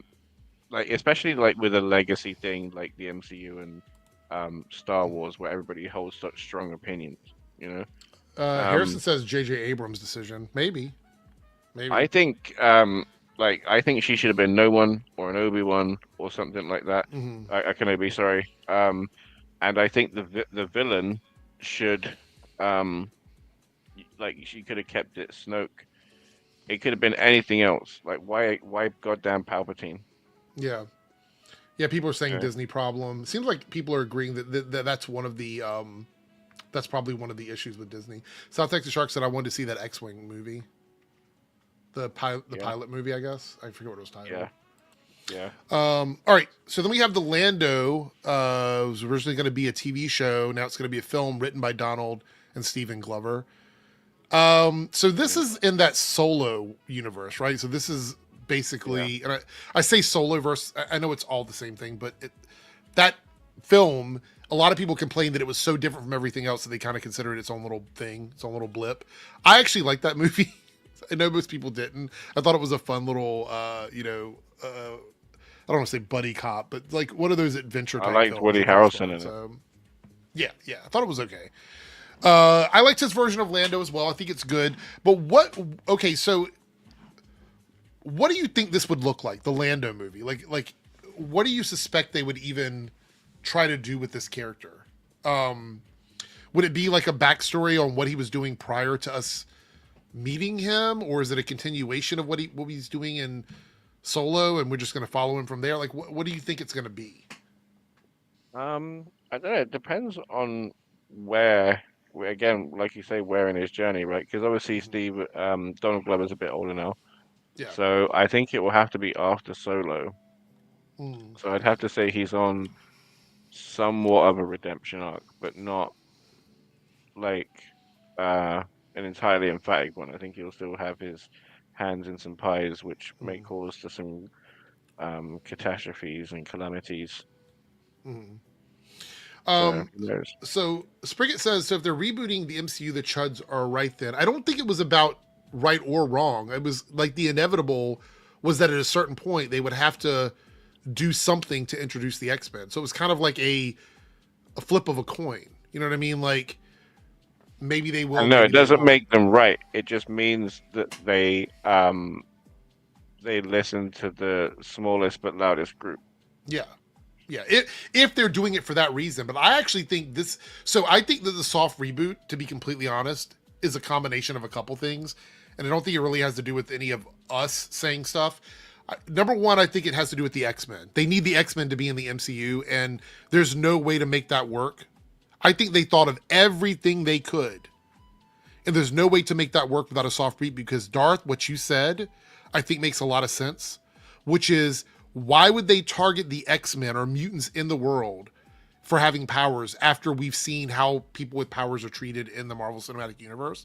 It just didn't make a lot of sense. I think that reboot, I think they had to do that. Is that a fair statement? Yeah. But I would also then say, why have an experimental phase if you're going to take nothing from that and push any of it forward? That part, I think, is part of the financial problem. That was my other statement, was I think the reason why the soft reboot is happening is because they went through that span of time where Chapek was there at Disney Plus. They were trying to push out a bunch of stuff. They wanted to make the movies and the TV shows sort of be a symbiotic, for lack of a better term, relationship. And it didn't work out. And now they don't know how to right the ship. So in order for them to have their cake and eat it too, they have to soft reboot financially. I think that's the problem. And I will even go further into that when we get to the stuff about the Princess and the Frog, which we'll talk about right after this, on what I think is going on with them. Because look, the reality is that Disney as a company is worth, last time I checked, like $400 billion. So when they talk about not having money to do stuff, it is a shareholder thing. It is a board of directors thing. It is people at the top who don't want to give up their 5 houses and 3 boats. You know what I mean? Like, that's what it is. They have the money to do all these things. They just don't want to do them. That's the problem. They could push ahead with the Marvel Cinematic Universe for another 20 years, taking small bits here and there, taking hits financially, and never really affecting them in a big way, except the shareholders and the people at the top who have nothing to do with the creative side have to give up a little bit of their luxury, but the fans would be happy with some of these movies and these projects, but they won't do it. They won't do it. Again, we'll talk about that more in a second. All right, so then we have the Dave Filoni Star Wars movie, which is supposed to close out stories told in projects like The Mandalorian, Ahsoka, and the Book of Boba Fett. Oh, okay, so this needs to happen, right? Yeah. Which is really interesting because Ahsoka season 2 is going to be coming with a recast, and I think it's going to be setting up this movie, Okay. which leads me to believe that all of the speculation is true, and we could be getting Abeloth in that movie. Oh, you think so? Mm. Okay. If he's stepping in and creating a whole movie, just tying off all of those things, do you know what I mean? Because Grogu could like very interestingly tie into that. Because if he like the whole reason he's going off with the Mandalorian, I believe, is to do his own little training. Mm. And he's just his father and backup. You know what I mean? His little. So, with that tying into the Ahsoka thing, wow, that's incredible. That's incredible. Wow. So, okay. Harrison says, I think the soft reboot isn't the only way to get the X-Men in, but it's the quickest way to do it officially and move on to the drama of the multiverse. I disagree here. I don't see any way we can look at the MCU right now, minus what we're going to get with Doomsday and everything, and easily or logically put the X-Men in as we know them with the same struggles they've had over the years, with the same stories they've had over the years, without softly rebooting the MCU. I don't see how that works. I don't see what that looks like. How would you do that? I mean, we're talking about a world where we've already had enhancements, we've already had heroes, we've already had the Sokovia Accords, we've already done all these things, and now we're going to drop in the idea of mutants on top of that, and then we'll be able to do all of the allegory stories that the X-Men have had in the MCU with all the stuff that's already occurred. I don't see how that works. I feel like a soft reboot is a way for them to introduce the idea of mutants being seen as negatives on society, while also allowing them to certainly bring in characters like a new Tony Stark, a new Steve Rogers, these things that they want to do. I don't see a path to that without a soft reboot. And I know you say it's the quickest way. I don't even think it's necessarily the quickest. I think a soft reboot is the opposite of the quickest. Because a quick way they could have done it is just drop Wolverine and Deadpool into the MCU.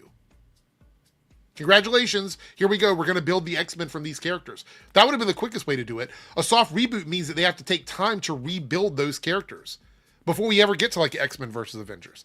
I think the soft reboot is the longest path. Honestly. I think it might be the easiest. I don't think it's the quickest. Personally. Anyway. All right, so we're already 8 movies into this list, right? We still got 4 more things here. This one, like, I'm not sure about. So the Taika Waititi movie, still in the works with a new writer. I thought Taika was writing it. I guess not. Kathleen Kennedy loves the first act. So wait, how are they... I'm confused here. They can't keep the first act... in the movie.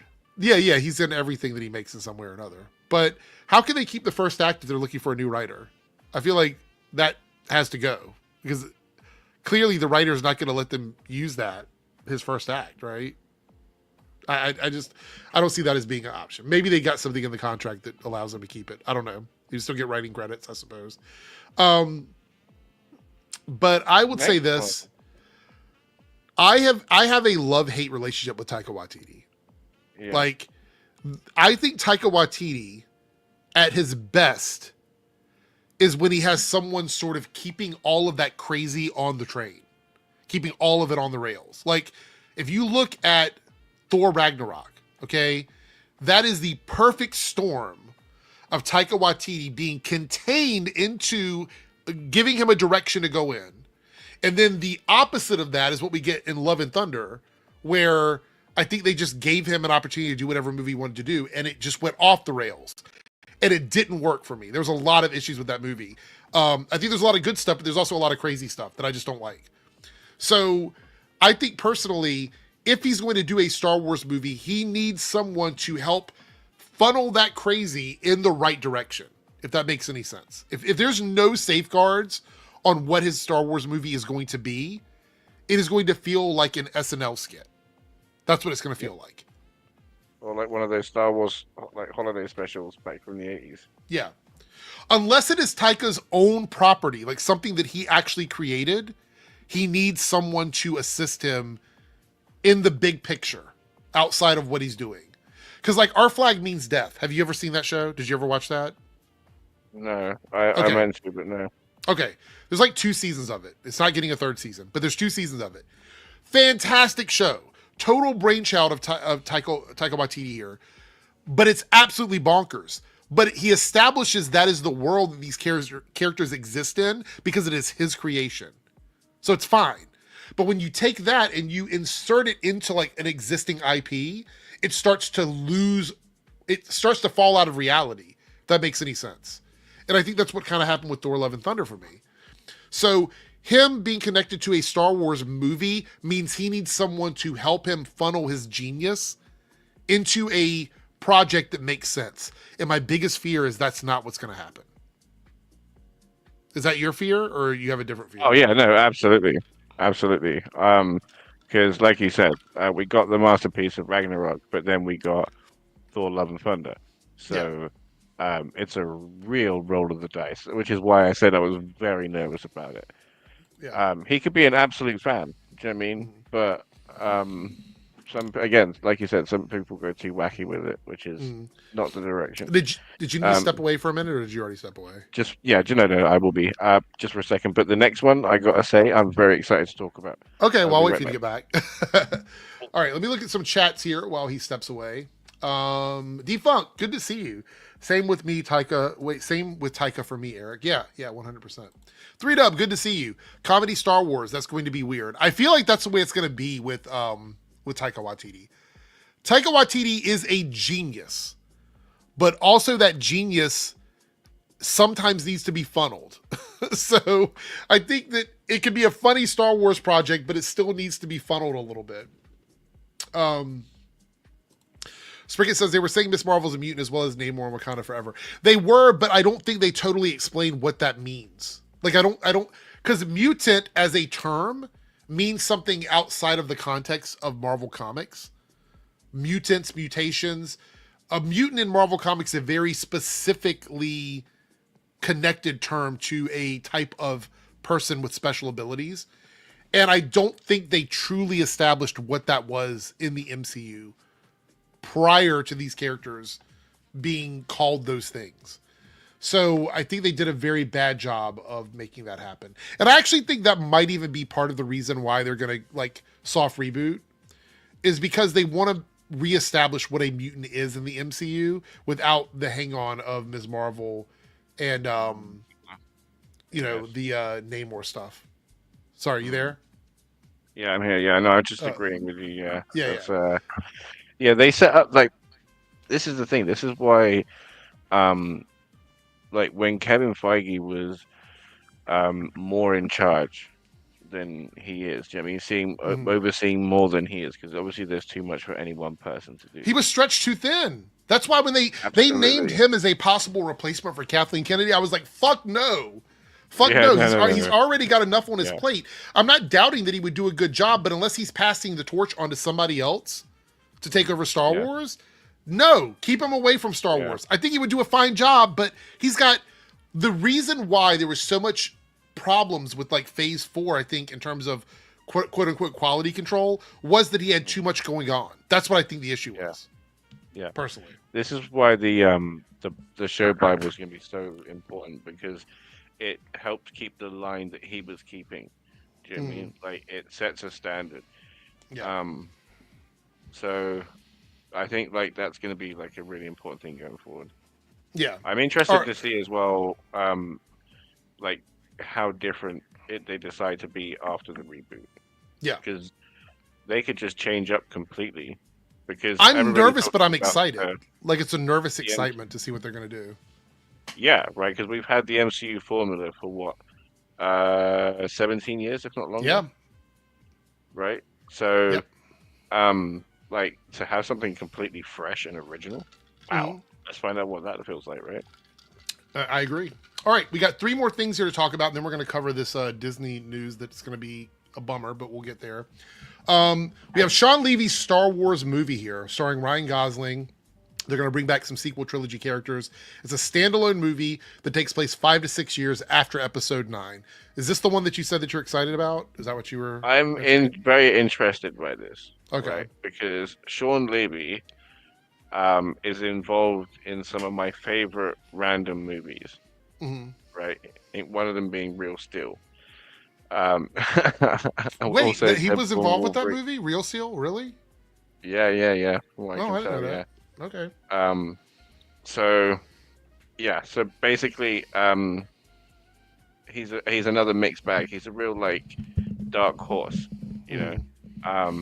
The interesting thing about the movie as well is that it's Ryan Gosling, which makes me feel that they're gonna lean off of Blade Runner and use him as a kind of Harrison Ford replacement in a kind of Han Solo type.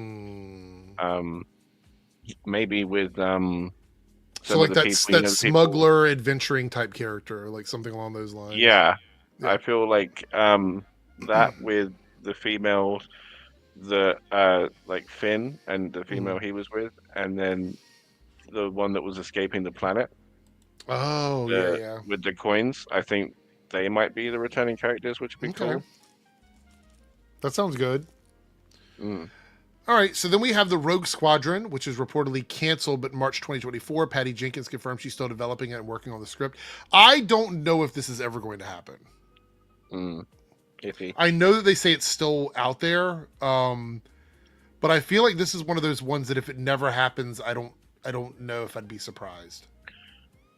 I feel bad saying it, but I feel like Patty Jenkins is like the living embodiment of the Blade movie. Because of everything she's attached to that just never happens. Yeah. And it keeps getting dragged along, and then it's like, sorry, we're moving in another direction. Yeah. All right, so the last one we have on the list here, and this one's the one that I think a lot of people were kind of iffy about because of the way the sequel trilogy went, but Rian Johnson's Star Wars trilogy. Now, this is still in the works, but it is postponed until he's finished with the Knives Out films, which I think the last one comes out on Netflix next year, I think. So it'll be at least another year before we get to this, most likely.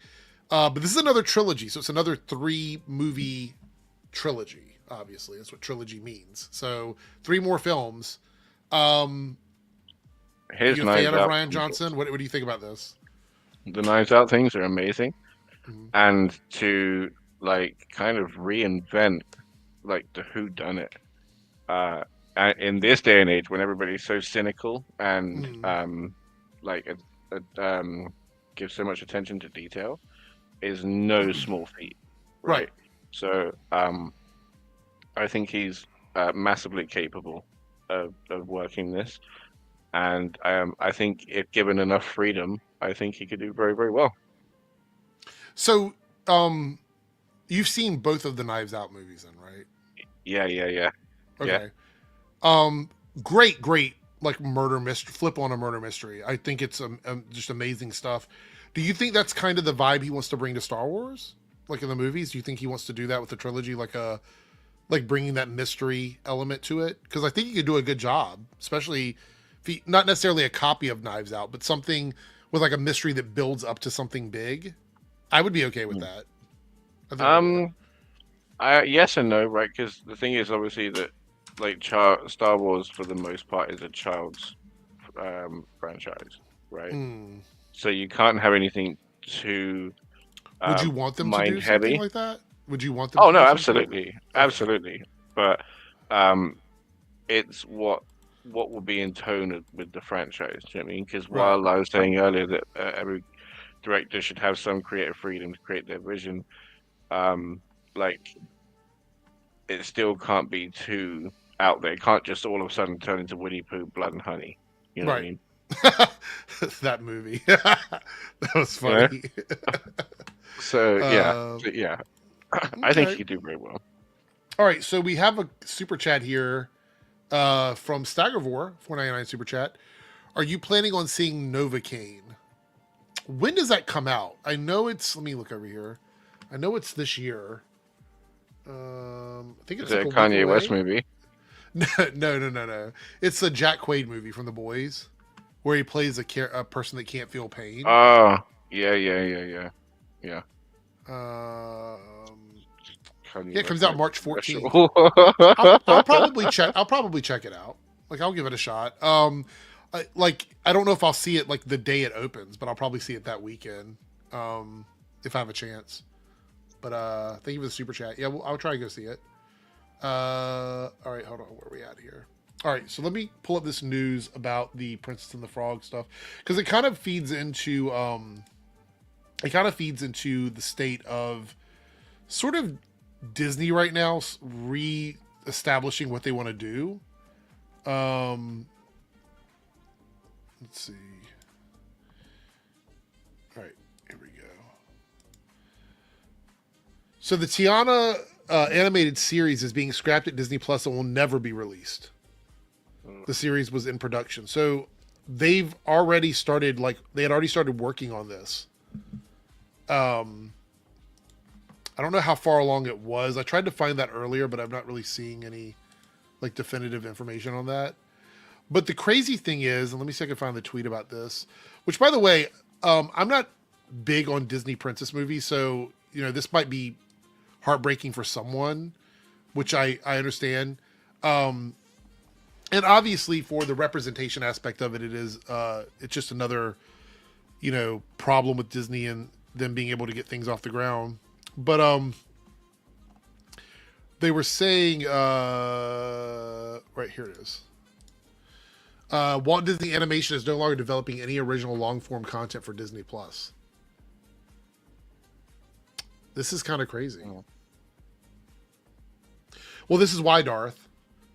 They have decided that they are no longer going to develop long-form content for Disney Plus. So small series or things like that is fine, but movies and things like that, if you're not going... Okay. I'm screaming even though I know Disney isn't listening. Where else would you put Disney long-form animated content other than your own streaming platform? What sense does this make? I feel like Disney Plus is obviously making money for them now. But if they follow this route of now we're making money and we're going to stop making content, that's not going to end well for them. I've said this before. Disney has tried its best to bolster its library with stuff like Hulu and Fox and things like that. But I don't want old stuff on Disney Plus. I want new stuff. Otherwise, I'm not going to keep subscribed to it. So when you start getting rid of content that people want, what am I paying for? You're already expensive as it is. Yeah. Look what's happened to HBO Max or Max. It's essentially all of the Warner Brothers properties were supposed to be on that streaming service. You buy into it, you get access to all the Warner Brothers movies, all the classic stuff, all the animated stuff, all the things they've worked on over the years. And when when Discovery came along and David Zaslav came along, literally dismantled that and started selling it off like it was just a warehouse full of stuff they needed to dump off to other places. And now it has no identity anymore. None. If you're going to make animated stuff, which is one of the things Disney is known for, you would expect that stuff would be on Disney Plus.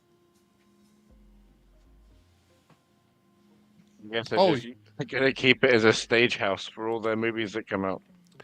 Yeah, it doesn't look good seeing they announced this right after Black History Month too. Yeah. I mean, I've got a tweet for that. I want to bring that up here in a second. One Marvel fan says, I think I want to go back to making mostly films. But the problem is, and this goes back to that era of Phase 4 and Bob Chapek and all that, when you start out feeding someone treats for something, and then you take those treats away from them, they will stop coming back to that thing. So once they start removing original content from Disney Plus, they're going to see people back away from Disney Plus. Because a lot of people will just watch it somewhere else. Or, why would I say subscribe to watch old stuff unless I'm playing it for my kids? And this is kids content. So they wouldn't even be interested. How many times can you watch something on repeat before you lose your mind doing it? You know what I mean? This is crazy to me. It's crazy. I did see the tweet here from Black Gay Comic Geek where he says, Tiana canceled. Blade has been in development hell. Seems like Armor Wars is canceled. Okoye canceled. Brave New World was more about Thaddeus Ross than Sam Wilson. Wow, I didn't even think about that, but that's I can see that argument as well. It seems like Disney doesn't know what to do with their black-led shows and properties. That's what I mean. It's not a good look, especially with all the drama going on right now with the whole DEI woke stuff and all that. Like, this is not a good look for Disney. It's just not. And there's no amount of like sort of mumbo jumbo financial stuff you can argue, because again, I'm going to say this, $400 billion company. I think they're still, let me see what I think they're the most profitable company in the world.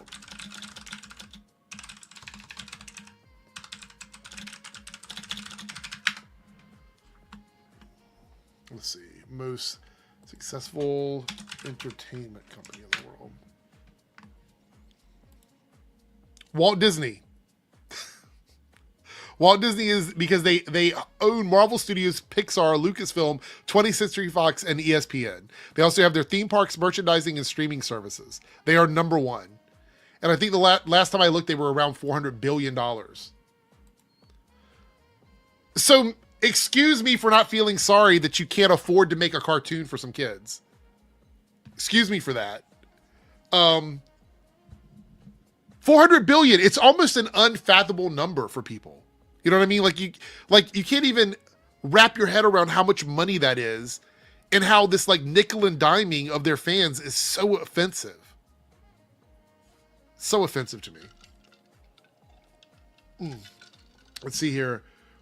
So Harrison said they see how much they can make with having Moana 2 in cinemas for Donkey, so I guess it wouldn't be surprised if that's going straight forward. Well, I would say this. I think if this were going to be transformed into a feature-length like release, I would agree with your statement about Moana 2 being a big thing for them. But if they're just going to do away with it completely, that tells me there's something else going on. Because if Moana 2, which has gone on to be a massive success for them financially, why would they feel that this one wouldn't be? You know what I mean? What would be the reason for that? What is the real reason they're not moving forward with this? Because that would tell me there's something else going on. And I'm not putting on my tinfoil hat right now, but I'm just saying there's something else going on. She's one of the most loved princesses. Exactly. Yeah. Yeah. Here's another thing, a couple small things before we wrap it up here, but seems like George Miller says he's going to make another Mad Max film if the stars align. Script is done, takes place 1 year before Fury Road, has at least one film he'd make before it. So, like, I'm sorry that his last movie, even though it's a great movie, did not perform well financially. I don't know if the studios are going to give him another shot. Do you think they would? Do you think they would give him another shot at a Mad Max movie? Yeah. So, because at this point it's 50-50. So, yeah, like, what does it hurt to round off a trilogy? Yeah, I don't, the way I look at it is I enjoy the Mad Max movies, but I don't think they've ever been huge movies, right? In theaters? Am I remembering this correctly? I don't remember them being so, no. Oh, wait, somebody shared, sent me this just now about Disney things that are not happening that were shared like just a couple years ago. One of them was obviously this recently canceled Tiana. Then there was a Beauty and the Beast prequel series that was supposed to be coming out. I forgot this was even happening. Didn't even know that was a thing. Jesus but it was announced. It was announced. Was anybody excited for this one? Okay. So this is the thing.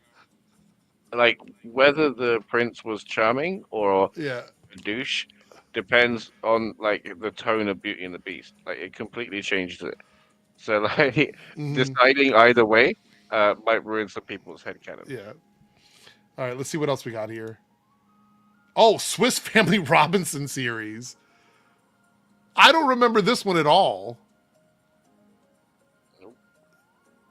When was this announced? Wow. Okay. We have one more here. Star Wars: A Droid Story. I remember this. Did they ever say why this wasn't happening? Nope.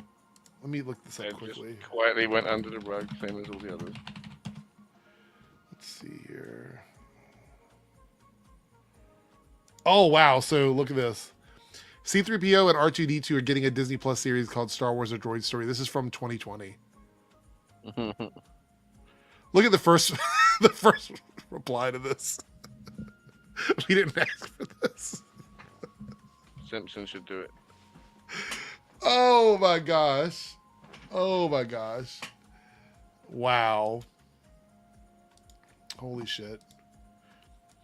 All right, let me double check and make sure we've done all the topics. Chad, is there anything that you want to talk about? We'll do a couple of, if you guys got a couple super chats or some topics you want us to talk about, drop it in now. Jose became a Team Eric member. Thank you so much, Jose. I appreciate it. Appreciate it. Check it out. Early access. All the badges, all the emojis. I do appreciate it. Keeping the lights on in here. Are you joining me on Saturday for the birthday stream? Are you going to be here for that or no? I hope so. Yeah. Okay. I'm working that night, so it depends on what time you're doing it. It's going to be basically the same time that it was last time I did a Saturday stream. So like middle of the day for me. Like 1 o'clock my time. So wait. It's 1:30 a.m. for me now. So literally the opposite of this in the daytime. So is about the time I'll start. At work. But I'm gonna go for like 5 hours, so you should have plenty of time to get here. I work 2:10 on no wait, Saturday's 2:8, so maybe. Yeah. We'll see. Jose dropping all the email. I wish they showed up here on StreamYard, but it doesn't. I'm just going through my bookmarks to see what I got here. Oh, this was interesting. Let's see, pull this up. So I thought this was already confirmed, but I guess it wasn't. So the director of Captain America: Brave New World, and I distinctly remember talking about this, but I want to reiterate this. The suit gives him enhanced strength, enhanced speed, and the Wakanda energy can release and absorb kinetic energy through his wings. So basically, the suit turns him into a super soldier. He's basically Iron Man, essentially, without all the guns and stuff. I distinctly remember talking about this, though. So I don't know why this is coming out as new information all of a sudden. Did we talk about it? Were you on stream one day when I talked about this? I don't remember, but chat, maybe you'll remember. But I thought that there was someone, maybe it was someone else. Maybe it wasn't the director. Maybe it was somebody else connected with the production of the movie who said this. That when he's wearing the suit, he's essentially a super soldier. So, that was kind of interesting. All right, so Jose here says, any opinion about the Oscars? I think I do this every time we have the big award show stuff. I don't care about awards.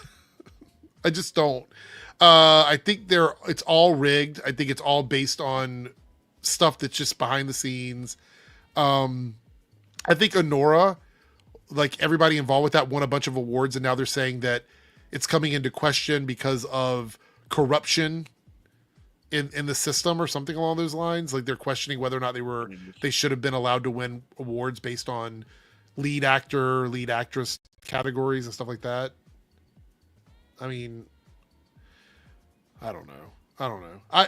Look, it's great for the actors when they end up getting these accolades and they can use them to get another job down the road. But as fans, I don't like fighting over stuff like this. I don't like going, oh, that person was robbed and I'm so angry about it. I was actually working on Sunday or last night when it was happening, and everybody wanted Cynthia Erivo to win for Wicked. And then I think it was Mikey Madison. Is that her name? From Honora. I think that's who it was. Yeah. Mikey Madison. I don't remember. I think she won for that role, and everybody was like, why did she win over Cynthia Erivo? And I've not seen Honora, so I don't know. Most of the stuff in those categories I haven't seen, except for the stuff like Substance and Wicked and things like that. So I don't know necessarily why, but I know a lot of people were upset, and I just don't care. I mean, I just don't give a shit, really. Is that bad? I think it's all like I do know that Adrian Brody, I did see this live where he was doing his acceptance speech and they started playing the music after he was up there for a couple of minutes telling him he needed to wrap it up. He was like, no, cut the music. Did you see the clip? Did you see this? No. He was like, no. I've done this a few times. Cut the music. I promise I'm going to be brief. And then he went on for like 5 minutes. And it caused the show to go over because of that, because he talked for 5 minutes. And here's the thing. He didn't say anything important enough for him to talk for another 5 minutes. It was really fucking crazy. Crazy. Jasmine here said, I think Foggy's going to die. This is Daredevil Born Again. I've heard something big happens in the first 10 minutes and it might be his death. I mean, maybe. I don't know. Does that piss too many people off?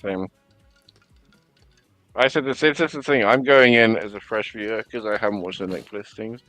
Mm-hmm. So I'm not going to be getting invested like in Foggy just for the simple fact that like I'm assuming that I've got 2 episodes with him before he just disappears. Yeah.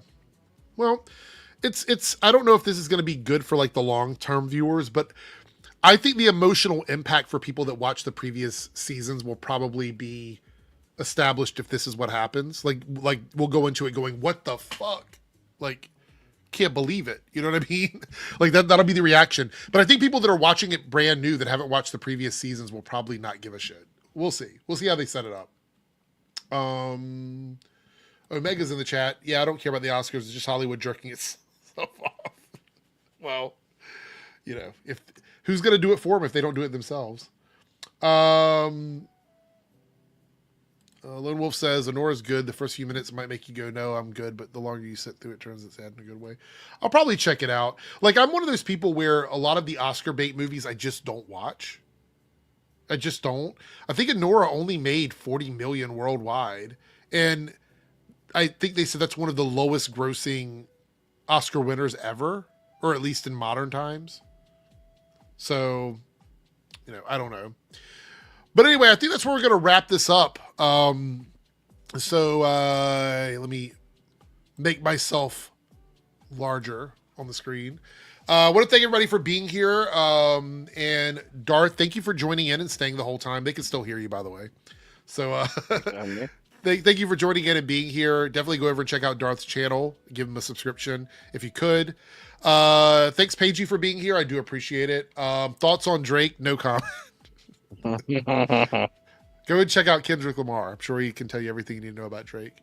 Anyway, the next time I see everybody, Daredevil Born Again will be out. So we're going to be talking about that on Wednesday at the after party, which will return on Wednesday with myself and Paigey. And we'll be talking about Daredevil. So you guys can join in. It'll be at 5:30 on Wednesday. There's no Thursday Nerdcast. And the reason why is we're doing my birthday stream on Saturday. So no stream on Thursday. Any news or stories or whatever we'll hold over till Saturday. You guys have been very awesome with your donations tonight. It's going to be a lot of fun going around and picking out some stuff for me to try. Paige is going to help me with that. So, yeah, I'm super excited. Anyway, anything you need to say, Darth, before we head out? I know. Thanks for having me. It's been a blast. All right. Thanks, everyone. And, yeah, my birthday will be this week. I'm excited. Super excited. So, you know, take care, everybody, and we will see you next time. Bye.